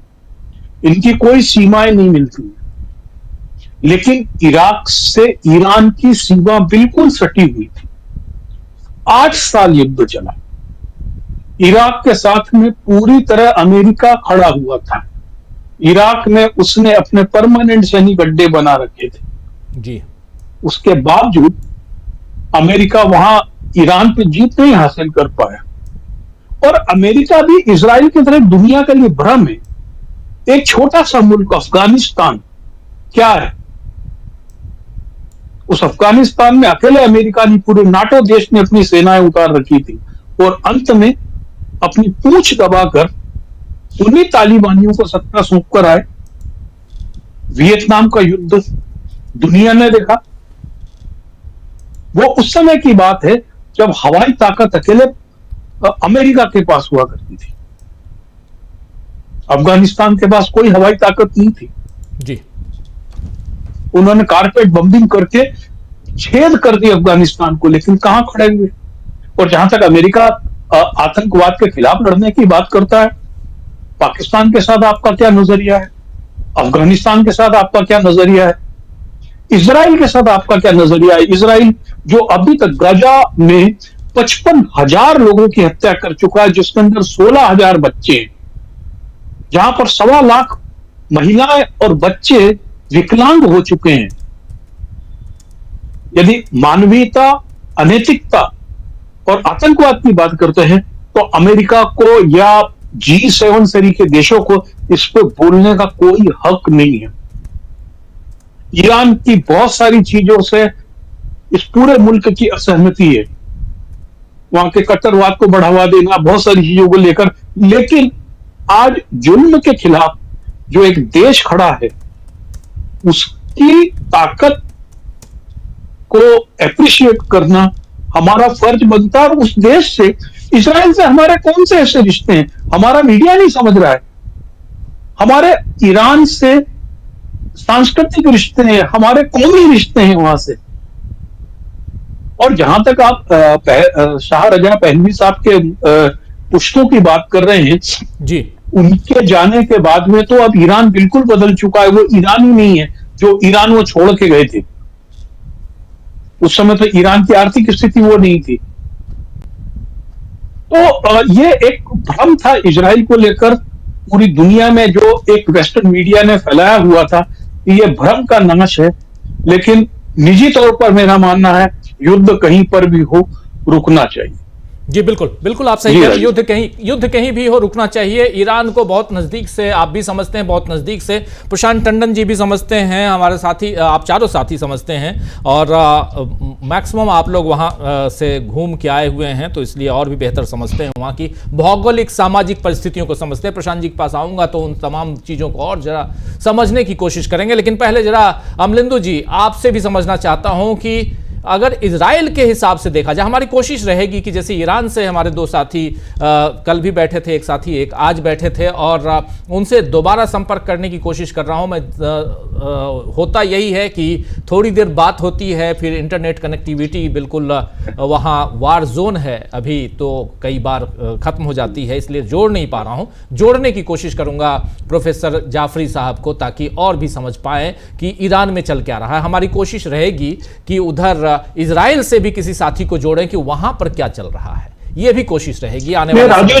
राजू जी, हमारी एजेंसियां भी इसमें डिस्टर्ब करती हैं। मैं आपको पर्सनली बता दे रहा हूं, वो कतई नहीं चाहती कि ईरान से कोई जुड़े। जी जी जी, ये कई तमाशे हमारी एजेंसीज भी करती रहती हैं। आप सही कह रहे हैं, आप सही कह रहे हैं। और लेकिन फिर भी जितना बन पड़ रहा है, जितनी बातें आ पा रही हैं, वहां से हम वो लाने की कोशिश करेंगे। और इजराइल से भी लाने की कोशिश, इजराइल से भी लाने की कोशिश करेंगे जहां डिस्टर्बेंस शायद ना हो।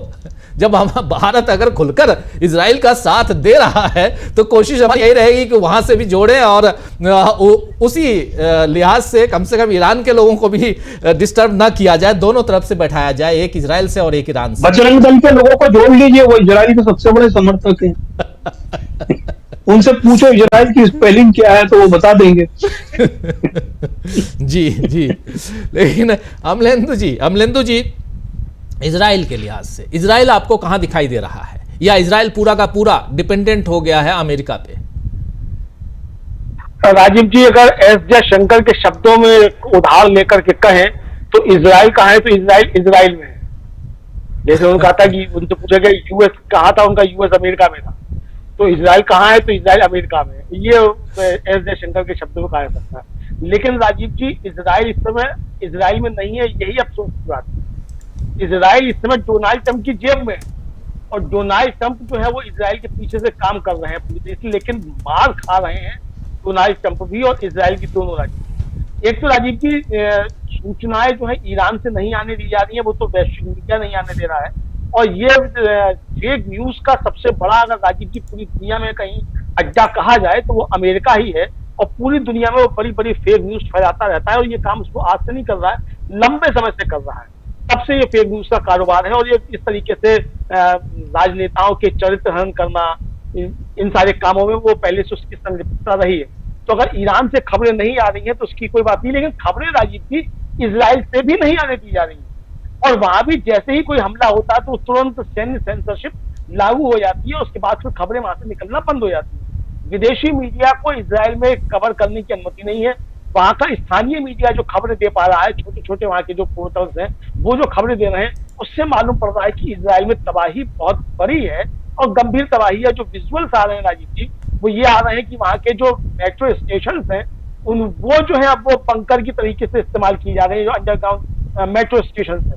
और बड़ी तादाद में लोग वहां शरण दिए हुए हैं और बाहर नहीं निकल रहे हैं। और जैसे ही कोई हमला होता है तो ऐसे कहा जाता है कि आप अगले सूचना तक बाहर मत निकलिए। ये वहां की पुलिस और वहां की जो मिलिट्री या IDF वो खुद राजीव जी एक्सेप्ट कर रहे हैं, तो ये उन्होंने एक्सेप्ट कर दिया कि वहां हमले लगातार बढ़ रहे हैं। दूसरा, राजीव जी, जिस तरीके से ईरान ने अब सीधे सीधे खुले तौर पे ट्रंप को धमकी दे दी है कि अगर आप कूदे तो हम इसमें आपके खिलाफ भी हम काम करते हुए दिखाई देंगे। और इसके पहले जब ट्रंप ने धमकी दी थी तो समझा जा रहा था कि ट्रंप ने अब दे दिया तो कोई बड़ा मसला जो सामने आएगा, लेकिन ईरान ने राजीव जी न हार मानी है और न रुका है। और सुबह भी जब इस समय ट्वीट किए खोमेनी ने, और जब उन्होंने कहा कि हम जो है सायोनी शासन के प्रति कोई रहम नहीं बरतेंगे और हम नरक के द्वार खोल देंगे, उन्होंने पहले अंग्रेजी में ट्वीट किया, फिर पर्शियन में ट्वीट किया और उसके बाद फिर हिब्रू में ट्वीट किया। 3 बार भी लगातार ट्वीट किया और उसके बाद फिर ईरान ने जबरदस्त तरीके से मिसाइल जो है वो दागी है, बैलिस्टिक मिसाइल इसराइल के ऊपर। और बताया जा रहा है कि 400 सेकंड में ये बैलिस्टिक मिसाइल जो है वो पहुंच जा रही है इसराइल में। और इसराइल का जो आयरन डोम है वो ध्वस्त कर दिया है और पूरी तरीके से अब इसराइल तो कह रहा है, तो डोनाल्ड ट्रंप तो कह रहे हैं कि हमारा कब्जा है ईरान के स्पेस पर, लेकिन वो समाजवादी पार्टी के सांसद है जावेद अली खान, उन्होंने बताया कि भाई आपका तो जमीन और स्पेस पे दोनों पे कब्जा था, वियतनाम में भी और अफगानिस्तान में भी। तो याद है कि नहीं याद है? तो राजीव जी, हमको भी याद आया कि जब उत्तर कोरिया से जंग हुई, दक्षिण कोरिया की 50 के दशक में, अमेरिका जो था वो उसके साथ दे रहा था, तो हमारे यहाँ कवि थे, हमारे पिताजी सुनाया करते थे उनकी कविता, और वो कविता थी कि मुझको तुच्छ कोरिया पीट रहा है, मैं एटम बम की मार लिए फिरता हूँ। तो लड़ाइयाँ सारी एटम बम से नहीं जीती जाती हैं, और एटम बम अगर इतना कारगर होता तो पाकिस्तान हमको यानी कब का तबाह कर देता, क्योंकि पाकिस्तान के पास भी एटम बम है। तो एटम बम से लड़ाइयाँ नहीं लड़ी जाती है, लड़ाइयाँ सैन्य जज्बे से, नागरिकों के जज्बे से लड़ी जाती है। दूसरी बात राजीव जी, एक बात की बात खत्म करूंगा एक नई खबर देकर। YouGov करके एक पोर्टल है अमेरिका का ही, उसने अभी एक सर्वेक्षण किया है अमेरिका में, और सर्वेक्षण में आया है कि 82% लोग जो है वो ईरान के खिलाफ युद्ध में ट्रंप के हिस्सेदारी के सख्त खिलाफ है, और 65% लोग कह रहे हैं कि ये बेंजामिन नेतन्याहू जो है ये युद्ध अपराधी है, और जो इसके खिलाफ अंतरराष्ट्रीय कोर्ट में जो वारंट जारी किया हुआ है इसकी गिरफ्तारी होनी चाहिए और इसको सजा मिलनी चाहिए। तो ट्रंप साहब अगर कूदने की कोशिश कर रहे हो तो ये ध्यान रखें कि ट्रंप साहब के खिलाफ वैसे ही प्रदर्शन हो रहे हैं अमेरिका में बहुत ज्यादा। और कल राजीव जी एक जो न्यूयॉर्क के मेयर के कैंडिडेट थे डेमोक्रेटिक पार्टी के, और वो जीविश है, वो भी यहूदी हैं, उनको जिस तरीके से गिरफ्तार किया गया उसके खिलाफ, आपके खिलाफ माहौल काफी ज्यादा गर्म है। तो ट्रंप साहब अपने घर में लगते हुए आपको भी संभालिए, ऐसा ना हो कि आप उतारने जाए खामेनी को और पीछे से आप गद्दी से उतर गए, तो गद्दी बहुत संभाल के रखा जी, गद्दी संभाल कर रखा कीजिए। आप सही कह रहे हैं, अभी तो ट्रंप साहब को बहुत कुछ झेलना है, बहुत सारी चुनौतियां अभी देखनी है उनको, क्योंकि अब जब चुनाव आएंगे सामने तब तो बहुत कुछ सामने होगा, लेकिन उससे पहले भी बहुत कुछ झेल रहे हैं ट्रंप साहब इंटरनली, उनका विरोध हो रहा है काफ़ी। चलिए उन सब पे बातें करेंगे, लेकिन अमेरिका डायरेक्ट या इनडायरेक्ट रूप से जुड़ा हुआ इस युद्ध में क्यों दिखाई देता है और इसका क्या फ़ायदा, और दूसरी सबसे बड़ी बात, क्या मामला सिर्फ ईरान में परमाणु हथियार ईरान ना बना ले इस तक है, या मामला कुछ और है? जरा प्रशांत जी आपसे समझना चाहता हूं कि आखिर है क्या, बात क्या है अंदर की। कोशिश हमारी है प्रशांत जी कि फिर से प्रोफेसर जाफरी को जोड़ें, लेकिन इंटरनेट कनेक्टिविटी बिल्कुल खत्म हो गई है, बता रहे हैं, जुड़ नहीं पा रहे हैं। लेकिन फिर भी अगर चर्चा के दौरान जुड़ गए तो उनसे कुछ एक सवाल और हम लेंगे, लेकिन उससे पहले आप तक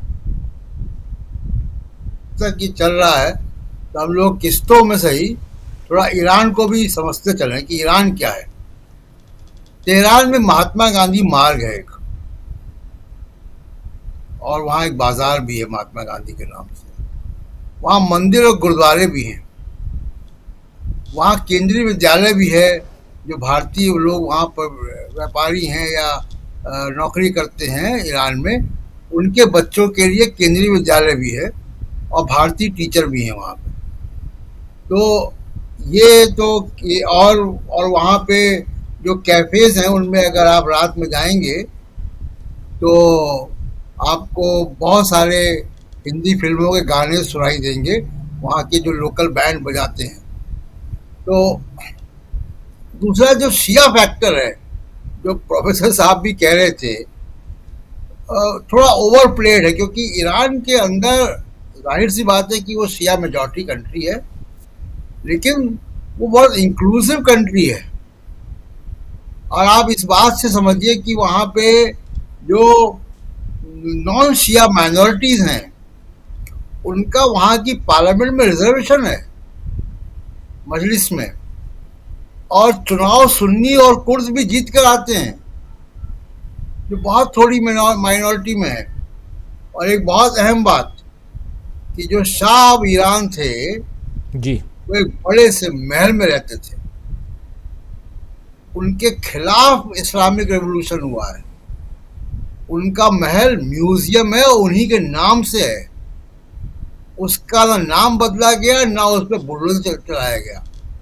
उसमें जो सोफा, जो पैलेस की चीजें, जो कारपेट उनके समय था वो अभी भी लगा हुआ है, कोई भी उसको जाके देख सकता है। अब जो खुमैनी साहब है वो एक छोटे से मकान में तेहरान के बाहर रहते हैं। खामनेई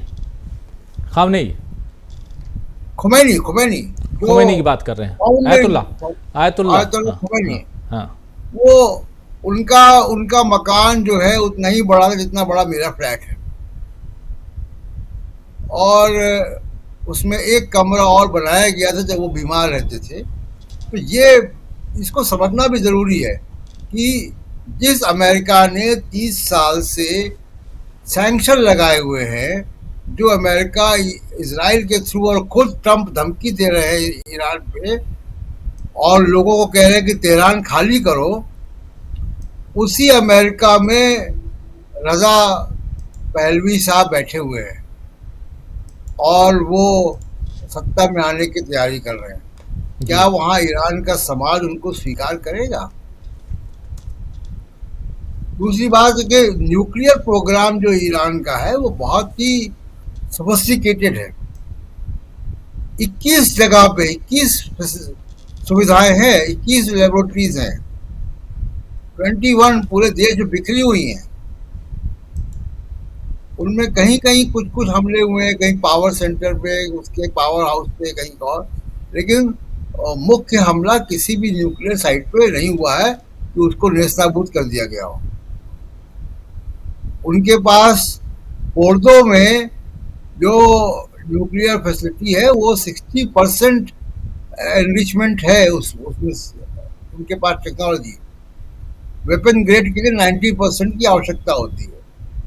तो और फोर्दो बहुत फोर्टिफाइड है, वहाँ पे मिसाइलें हैं, वहाँ एयर डिफेंस सिस्टम है, और जाहिर सी बात है अमेरिका भेज सकता है, लेकिन उनके पास रशियन S-300 भी है उसमें एयर डिफेंस में।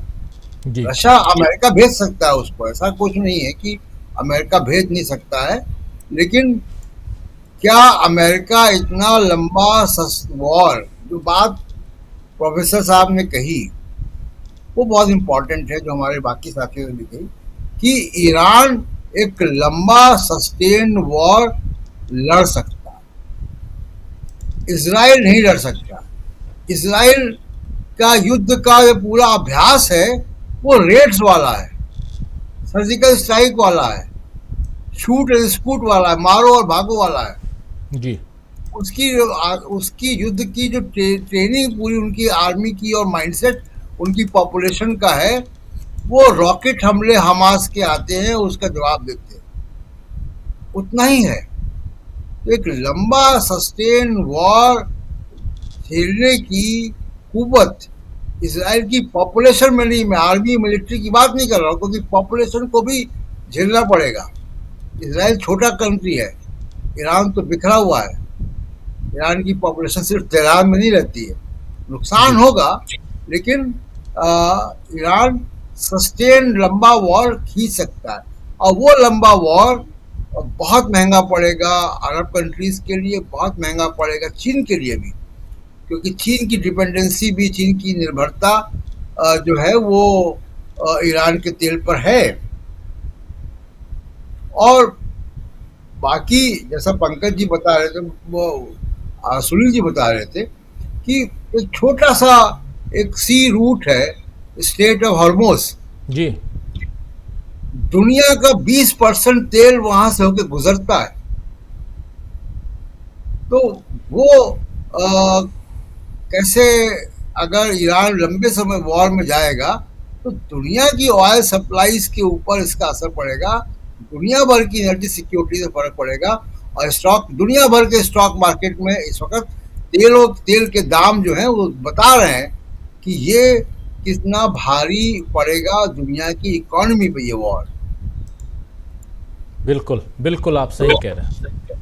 असली जो मंशा है वो दो हैं, रिजीम चेंज करो, अमेरिका की जो मंशा है रिजीम चेंज करो, और रिजीम चेंज करके वहां पे जैसे इराक में किया है पिट्ठू सरकार बना दो, अमेरिका की पिट्ठू सरकार वहां बना दो। संभव लगता नहीं, इतना आसान नहीं है, करने को तो हो सकता है लेकिन आसान नहीं है, इतना बहुत मुश्किल काम है, क्योंकि वहां की पॉपुलेशन, वहां का समाज दूसरी जगहों से थोड़ा फर्क है।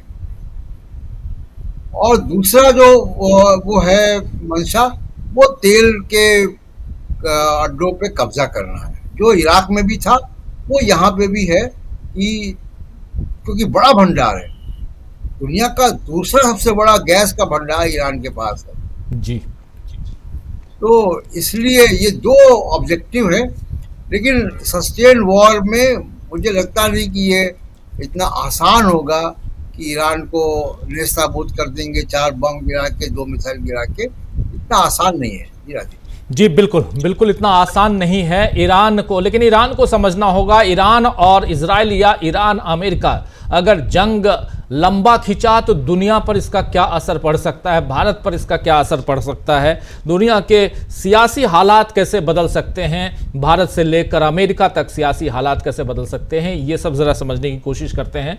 जल्दी जल्दी, समय कम है, 15 मिनट का समय है, लेकिन सुनील जी ज़रा आपसे भी समझना चाहता हूँ इन्हीं मसलों पर कि अगर ये लंबा खिंचता है और एक तरफ खामनेई ने अभी से थोड़ी देर पहले उन्होंने राष्ट्र को संबोधित किया है, देश को संबोधित किया है, देश को जब संबोधित करके अभी वो समापन पे ही थे, तब तक खबर ये आ रही है कि इजराइल ने उस जगह पे हमला किया है जहां से उम्मीद इजराइल को होगी कि यहीं पर छिपे हुए हैं, बंकर में हैं, जहां भी हैं खामनेई, और उन पर निशाना साधने की कोशिश हुई है, ये खबर आ रही है। और चूंकि वेस्टर्न मीडिया की खबर जैसी रहती है, हम लोग लगातार चर्चा कर रहे हैं, तो भरोसा नहीं होता है, तो इसलिए जैसे यहाँ पर अपने देश में भरोसा नहीं होता है पिट्ठू मीडिया की बातें सुन के, वैसे ही अब वेस्टर्न मीडिया भी उसी राह पे है, अमेरिका जो कहता है वही वो करते हैं। लेकिन ओवरऑल आपसे भी समझना चाह रहा हूँ कि क्या भारत पे इसका असर, चाहे तेल हो, गैस हो या बाकी चीज़ों पे, उस पर भी पड़ता हुआ,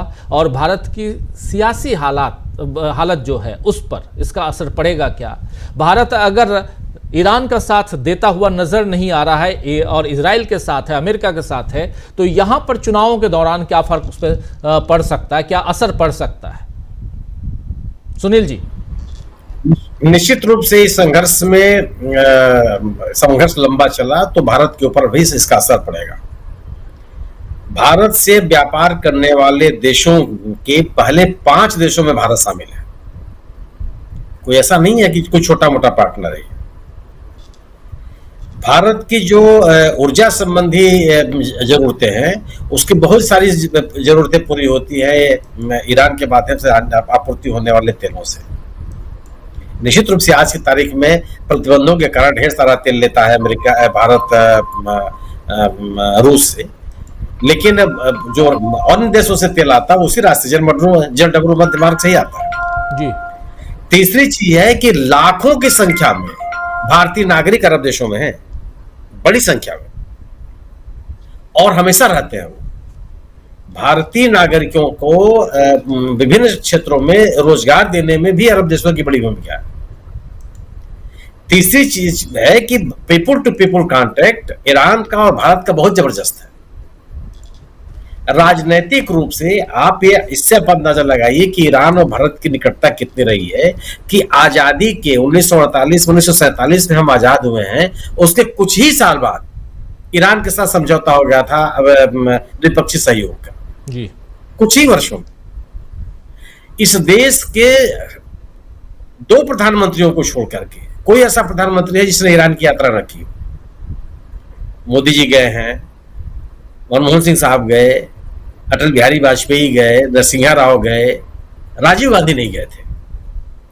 राजीव गांधी और लाल बहादुर शास्त्री केवल 2 ही प्रधानमंत्री ऐसे हुए जिन्होंने ईरान की यात्रा नहीं की, बाकी सभी प्रधानमंत्री गए और अच्छे खासे दिन बिताए हैं वहां, कई तरह के समझौते हुए ईरान के साथ। ईरान के साथ, ईरान के एक फिल्म निर्देशक से मैं मिला था, मैं बोल रहा हूं, मतलब कितनी आस्था है भारत के बारे में लोगों के मन में, कितना सम्मान है। गोवा फिल्म फेस्टिवल में उनसे मिला था जी।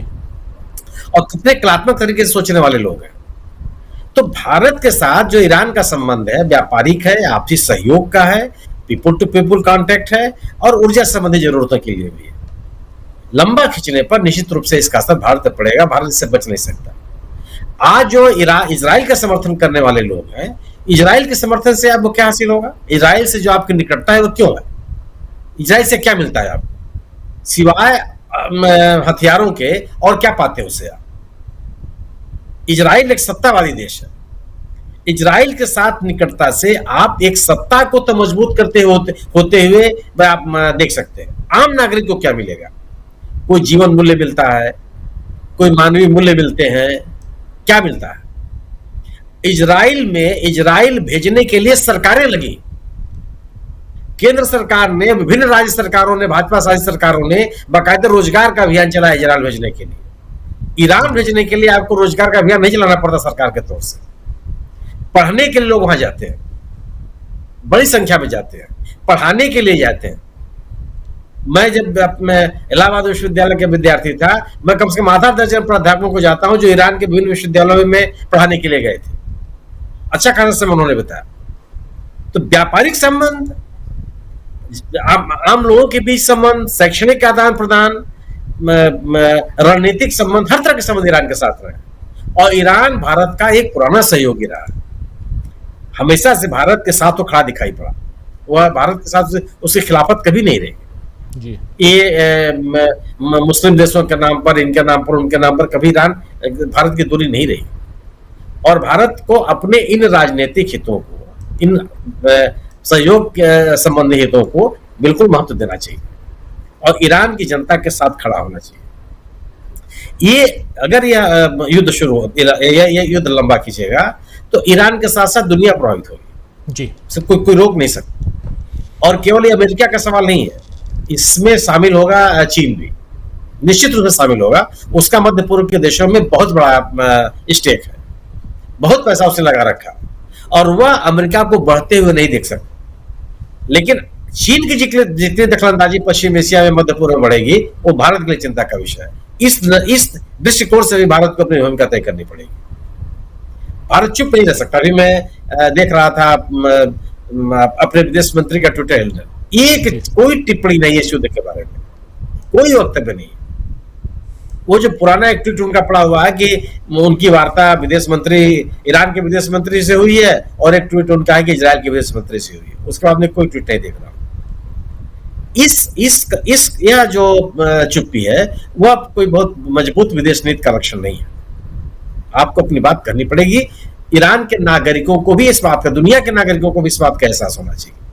दुनिया के ऐसा थोड़ा है कि जो ईरान के खिलाफ अमेरिका और इजराइल कर रहे हैं, पूरी दुनिया उनके साथ है। जगह जगह विरोध हो रहे हैं। कोई भी ऐसा व्यक्ति नहीं है जो मानवाधिकार के पक्ष में हो, लोकतांत्रिक मूल्यों के साथ हो, व्यक्तिगत आजादी के पक्ष में हो और इजराइल के इस रुख का समर्थन करता हो। इजराइल जो कुछ भी कर रहा है उसका समर्थन नहीं किया जा सकता। इजराइल अपने रक्षा के नाम पर आप दूसरे के ऊपर हमला थोड़े कर देंगे। क्यों करेंगे आप? ईरान ने आपके ऊपर हमला किया था क्या? ईरान ने कोई इजराइल के क्षेत्र में दखलंदाजी की थी? नहीं की थी। यह केवल और केवल इजराइल के विस्तारवादी सोच को प्रभावी तरीके से पूरे मध्य पूर्व में स्थापित करने की कोशिश है, जिसमें अमेरिका साथ दे रहा है। अमेरिका इजराइल से ईरान लड़ नहीं पाएगा, यह कहना बिल्कुल गलत है। निश्चित रूप से जो वायुसेना की ताकत है इजराइल के पास ज्यादा है, लेकिन वो कोई निहत्थे थोड़े हैं। और ये स्वाभाविक सी बात है कि जो पिछले कई वर्षों से जो देश तमाम प्रतिबंध झेल रहा हो, वो कहां से इतने हथियार प्राप्त कर लेगा।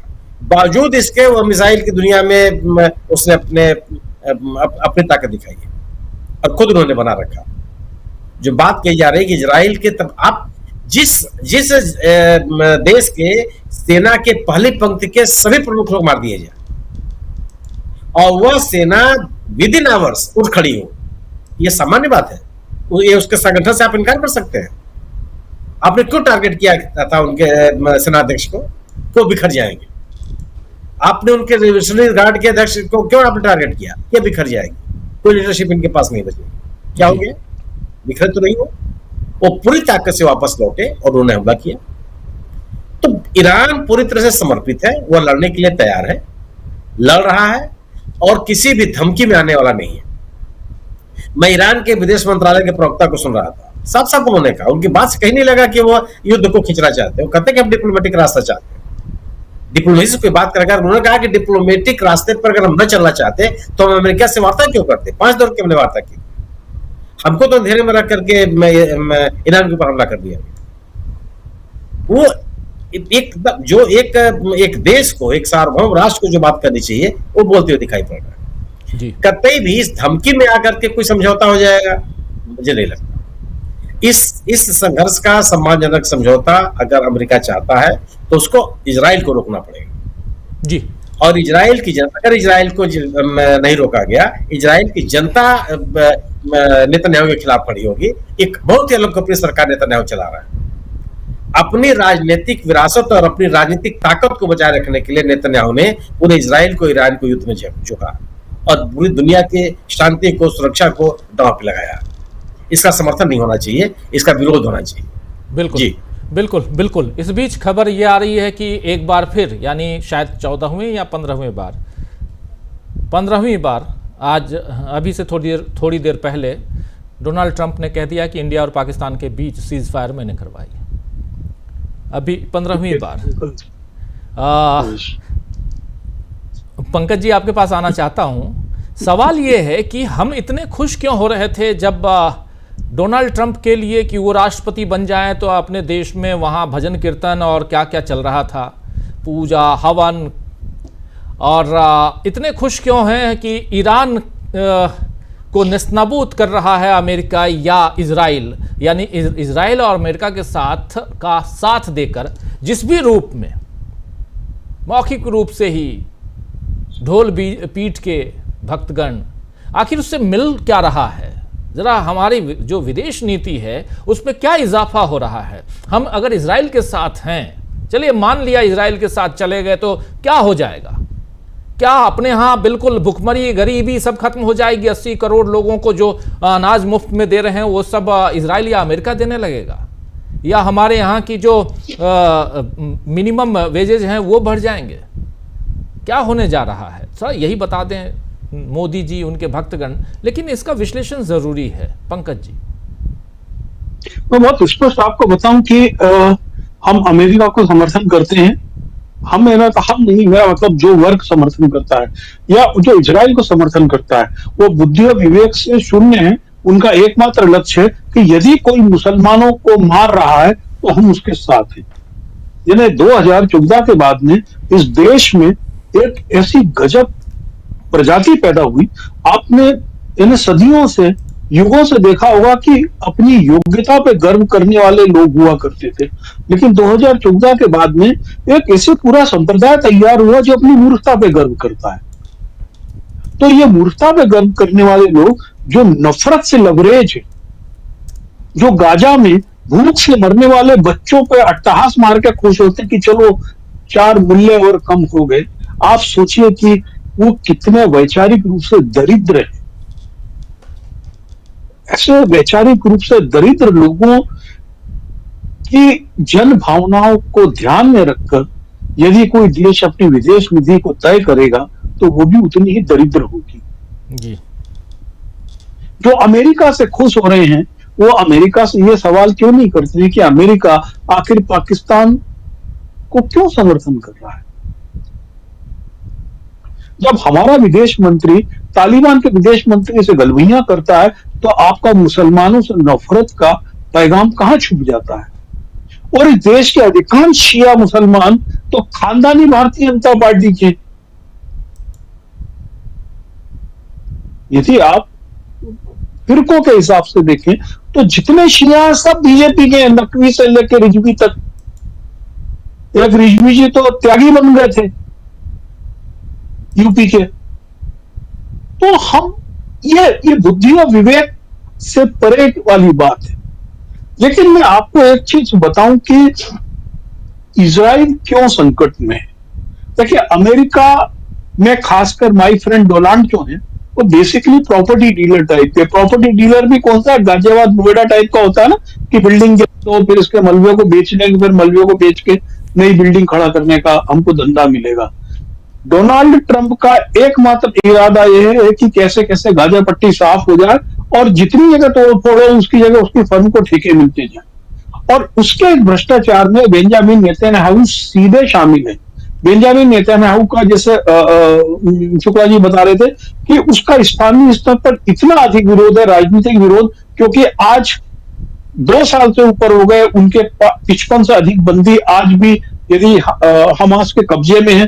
छोटी सी आबादी वाला देश है, अब आप उससे अंदाज निकलिए, छोटी सी जगह, छोटी सी आबादी है और उसमें नुकसान कितना है। ईरान की प्रति किलोमीटर जो आबादी है वो 55.7% है, यानी 1 किलोमीटर में औसतन 55.7 लोग रहते हैं। लेकिन इजराइल की औसतन आबादी 1 किलोमीटर पे 413 है। यदि इजराइल एक बम ईरान में गिराता है तो उसके कितने लोग मरेंगे, और यदि वही बम इतनी डेंस पॉपुलेशन में ईरान की ओर से आता है तो उनकी क्या हालत होगी। इजराइल का सामने दिख रहा है, बहुत बड़ी संख्या में विदेशी लोग देश छोड़ छोड़ के जा रहे हैं। देश के भी बहुत सारे जो पैसे वाले लोग हैं, उन लोगों के देश को छोड़ के जाने की खबरें हैं। वहां की आबादी को आप लंबे समय तक बंकर्स में नहीं रख सकते हैं, क्योंकि वो बहुत छोटी घनी आबादी वाला इलाका है।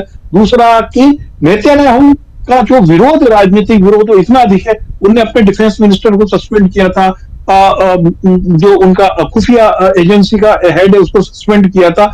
उसके बाद में वहां पर नेतन्याहू की अपनी पार्टी में और उसके विरोधी पार्टी में, लिकुड में भी, सब में इसका बहुत ज्यादा विरोध है। और केवल इस विरोध पे पर्दा डालने के लिए बेंजामिन नेतन्याहू ने एक नया मोर्चा खोल दिया, और इस मोर्चे में जितने लोग अभी तक मर गए हैं जी, ये खुद इजराइल में एक सबसे बड़ा विद्रोह का कारण बनेंगे। और अमेरिका नहीं, कोई भी देश, देखिए अमेरिका भी उतना 1000 किलोमीटर है। अमेरिका क्या करेगा, इराक में जो उसके पहले से सैनिक अड्डे बने हैं उनको करेगा, तो वो अभी नहीं कर रहे हैं। आप देखिए, जो ईरान से मिसाइल इजराइल को जा रही है, उसके रास्ते में इराक का अमेरिकी अड्डा पड़ता है, जॉर्डन पड़ता है। जॉर्डन हजरत मोहम्मद साहब के पुश्तों का कहा जाता है कि राजा हुआ करते हैं वहां के। वो जॉर्डन ने कोशिश ही की थी मिसाइल को इंटरसेप्ट करने की, तो वो ठुक गए, तो चुप हो गए। ईरान अपनी मिसाइल की निर्वात रूप से नहीं मार पा रहा है, लेकिन वो तकनीकी रूप से इतनी साउंड है कि बीच के जो प्रो अमेरिकन कंट्रीज हैं वो उसको इंटरसेप्ट ही नहीं कर पा रहे। तो ये लड़ाई जो है, और ईरान भी कोई बच्चा नहीं है, ईरान तो लड़ने में माहिर है। उसको अच्छी तरीके से मालूम था कि उसके ऊपर हमला होने वाला है, वो जब उसके साथ में तनाव होने वाला है। जब हिजबुल्लाह वाला समझौता हुआ था इजराइल का, तब भी उसको मालूम था, तो वो तो तैयारी कर रहा था। ऐसा तो नहीं तय कर रहा था कि अचानक वो खड़ा हो गया होगा। तो ये लड़ाई इतनी सरल नहीं होगी, और मुझे लगता है कि अमेरिका भी ये दबाव बनाने के लिए कि हम आपके आसमान में वो है, अब वो सोच रहा है कि एनी हाउ एक डिप्लोमेटिक रास्ता निकले जिससे इस युद्ध के रास्ते से निकल के जाया जाए। क्योंकि ये जो रास्ता है, ये पूरा, अब भी जो फ्यूल के कॉस्ट बढ़ने शुरू हो गए, यदि उसने अपने जलडब्बू मध्य के रास्ते को बंद कर दिया, आप देखिए पूरी दुनिया परेशान रहेगी। बिल्कुल बिल्कुल बिल्कुल बिल्कुल। 2 बातें यहां जोड़ना चाहूंगा, कार्यक्रम के समापन का समय हो गया है, लेकिन 2 बहुत महत्वपूर्ण बात। एक, अभी से थोड़ी देर पहले जब हम ये चर्चा कर रहे थे, तभी इधर खामनेई ने अपने राष्ट्र को यानी ईरान को संबोधित किया है, और ईरान को संबोधित करते हुए उन्होंने जो बातें कही हैं, एक बहुत महत्वपूर्ण बात उसमें वो कह रहे हैं कि ये कह रहे हैं, अमेरिका ने कहा है कि आत्मसमर्पण करो, लेकिन हम यहाँ आत्मसमर्पण करने वाले नहीं हैं, और न ही ईरान की जनता आत्मसमर्पण करेगी, और हमने आक्रमण नहीं किया, आक्रमण उन्होंने किया है। एक बात तो ये। दूसरी तरफ व्हाइट हाउस में बाहर मीडिया से बात करते हुए अमेरिकी राष्ट्रपति ने फिर दोहराया है कि हमने भारत और पाकिस्तान के बीच सीज फायर करवाया है, और उसके साथ साथ उन्होंने कहा है कि मुझे पाकिस्तान से प्यार है, प्रेम है, मैं पाकिस्तान को पसंद करता हूं, पाकिस्तान से मुझे प्रेम है, और जब ट्रंप के बारे में ट्रंप से मोदी के बारे में पूछा गया तो उन्होंने कहा कि वो एक अच्छे इंसान हैं, उससे ज्यादा कुछ नहीं। लेकिन प्रेम पाकिस्तान से है, एक छोटी सी। और इसमें लेकिन जब ईरान के बारे में पूछा गया तो अमलेंदु जी जल्दी से, ईरान के बारे में जब पूछा गया तो डोनाल्ड ट्रंप ने क्या कुछ कहा है, जल्दी से बता दीजिए, फिर कार्यक्रम खत्म करेंगे। अनम्यूट कीजिए, अनम्यूट। जी जी हाँ, तो जब उनसे पूछा गया कि इस बारे में अब उनका क्या कहना, तो उन्होंने कहा कि मैं ऐसा कर सकता हूं, मैं ऐसा नहीं भी कर सकता, कोई नहीं जानता कि मैं क्या करने जा रहा हूं। और उन्होंने अफसोस जताया कि ईरान को पिछले सप्ताह समाप्त हुई 60 दिवसीय समय सीमा से पहले परमाणु समझौते पर सहमत हो जाना चाहिए था। ये उन्होंने उसके बाहर कहा, यानी गोलमोल शब्दों में उन्होंने जवाब दिया और कोई बात नहीं की। और ये उन्होंने कहा कि ये बहुत बड़ा हमला था, इजरायली हमले पर उन्होंने आश्चर्य व्यक्त किया और ईमानदारी से कहूं तो ये टिकाऊ नहीं था, यहीं पर इसका अंत हुआ। यह पहली रात को ही समाप्त हो गया था। ये कह के ट्रंप जो थे वो निकल लिए, यानी वो 13 जून की रात को जो इजराइल ने हमला किया वो उसको ये कहना चाहते हैं कि बस यही हमला था, वही बात खत्म हो गई। बिल्कुल बिल्कुल, मतलब यह पहला जो शुक्रवार को, लास्ट शुक्रवार 13 तारीख को जो हमला किया है ईरान के ऊपर, 12-13 दरमियानी रात ईरान के ऊपर इजराइल ने हमला किया। अमेरिका के राष्ट्रपति का कहना है वो बड़ा हमला था लेकिन टिकाऊ नहीं था और इसके साथ ही ये हमला ईरान के ऊपर खत्म हो गया। तो डोनाल्ड ट्रंप क्या कहते हैं, क्या कह रहे हैं, अभी कुछ और कल कुछ और, ये समझ में नहीं आ रहा है, खासकर ईरान के बारे में। लेकिन क्योंकि अभी कहते हैं टोटली आप सरेंडर कर दीजिए, अनकंडीशनल सरेंडर। अभी उनका सोशल ट्रूथ में खंगाल रहा था, देख रहा था, इतनी बड़ी चिट्ठी लिखते हैं उसके बाद सरेंडर लिख देते हैं, अनकंडीशनल, कभी कुछ और लिखते हैं। लेकिन मोदी और डोनाल्ड ट्रंप की बात हुई है, ये बात विदेश सचिव के अलावा कोई नहीं बोल रहा है। मुझे समझ में नहीं आ रहा है कि ये बात नरेंद्र मोदी ने अपने ट्विटर हैंडल पे नहीं लिखा, पीएमओ ने अपने ट्विटर हैंडल पर नहीं लिखा, डोनाल्ड ट्रंप ने अपने Twitter social media platform social truth पे नहीं लिखा, और न ही अभी जब मीडिया से बात कर रहे हैं तब उन्होंने कहा कि हाँ कल हमारी 35 मिनट बात हुई है। तो ये बात निकल के कहां से आई है? प्रशांत जी भी कुछ जोड़ना चाहते हैं, जरा जोड़ लीजिए प्रशांत जी। ये राजीव जी, वो लगता है कि डोनाल्ड ट्रंप नया फोन बना रहे, उस फोन पे बात हुई होगी। ये भी सूचना दे दें कि डोनाल्ड ट्रंप अब मोबाइल फोन भी बनाने जा रहे हैं, उसका नाम है T1, ट्रंप 1, और वो अमेरिका में के भारतीय रुपए के हिसाब से 45,000 रुपए का है। चिप उसमें कौन सा, ऑपरेटिंग सिस्टम कौन सा, वो नहीं है, लेकिन जो फीचर आए हैं 6 GB के रैम के फीचर्स जो आए हैं उस 45,000 के फोन के, वो 8,000 रुपए में नोएडा और नेहरू प्लेस से मिलता है वो फीचर्स। जी राजीव जी जी जी हाँ, ये आ गई, ये खबर आ गई डोनाल्ड ट्रंप की तरफ से कि I spoke to him last night, we can now make a trade deal with him but I stopped the war between India and Pakistan। हम ट्रेड डील अब कर सकते हैं, we can make a trade deal with him, Modi के साथ। और वो जो आप कह रहे हैं आईफोन की जगह अब ट्रंप फोन बनेगा हिंदुस्तान में, शायद बने, ये मजाक के हिसाब से कह रहा हूँ, सीरियस मत लीजिए दोस्तों। लेकिन इतना है कि ट्रेड डील पे बात हुई है, इनका कहना है, और दोनों देशों के बीच, भारत और पाकिस्तान के बीच मैंने वार रुकवाई, ये कह रहे हैं, ये जंग मैंने रुकवाई है और ये बात मैंने कही है नरेंद्र मोदी जी से, ये कह रहे हैं, उन्हीं का बयान है, वक्तव्य है, अंग्रेजी में बोले होंगे वो, और वो चूंकि आ गया है, हमारी टीम अभी सामने रख रही है, इसलिए मैं आप तक ये पहुंचा रहा हूं। चलिए, इस बात की तो पुष्टि हो गई कि हाँ दोनों के बीच बात हुई है। 35 मिनट की बातचीत दुभाषी के जरिए होता है तो 17 मिनट की बात 35 मिनट हो जाती है, आप जानते हैं। लेकिन महत्वपूर्ण है, बहुत इंपॉर्टेंट है कि नरेंद्र मोदी और डोनाल्ड ट्रंप से ज्यादा डोनाल्ड ट्रंप ईरान पे क्या कह रहे हैं। हर घड़ी डोनाल्ड ट्रंप का वक्तव्य क्यों बदल रहा है, क्यों बदल रहा है, क्यों कह रहे हैं कि वो पहली रात ही वो वार खत्म हो गया, वो एक था बहुत बड़ा हमला था लेकिन वो सफल नहीं रहा, खत्म हो गया। कैसे कह रहे हैं, क्या कह रहे हैं, नहीं समझ में आ रहा है, मुझे तो नहीं समझ में आ रहा, आप लोगों को समझ में आ रहा होगा तो जरूर बताइएगा। लेकिन इस कार्यक्रम को यहीं समाप्त करते हैं। बहुत बहुत शुक्रिया प्रशांत जी, बहुत शुक्रिया अमलेंदु जी, बहुत बहुत शुक्रिया सुनील जी, पंकज जी, आप सबका बहुत शुक्रिया। और उधर प्रोफेसर जाफरी जुड़े थे सीधे ईरान से। कुंभ जो जगह है वो तेहरान से थोड़ी दूरी पे है, लगभग 150 किलोमीटर की दूरी पे है, और कुंभ से, जिसको कौम भी कहते हैं, कौम, और वो वहाँ से जो फोर्दो है, वो जो मेन यूरेनियम भंडार जहाँ पे है, वो वहाँ से लगभग 100 किलोमीटर की दूरी पे, 70 से 100 किलोमीटर की दूरी पे है।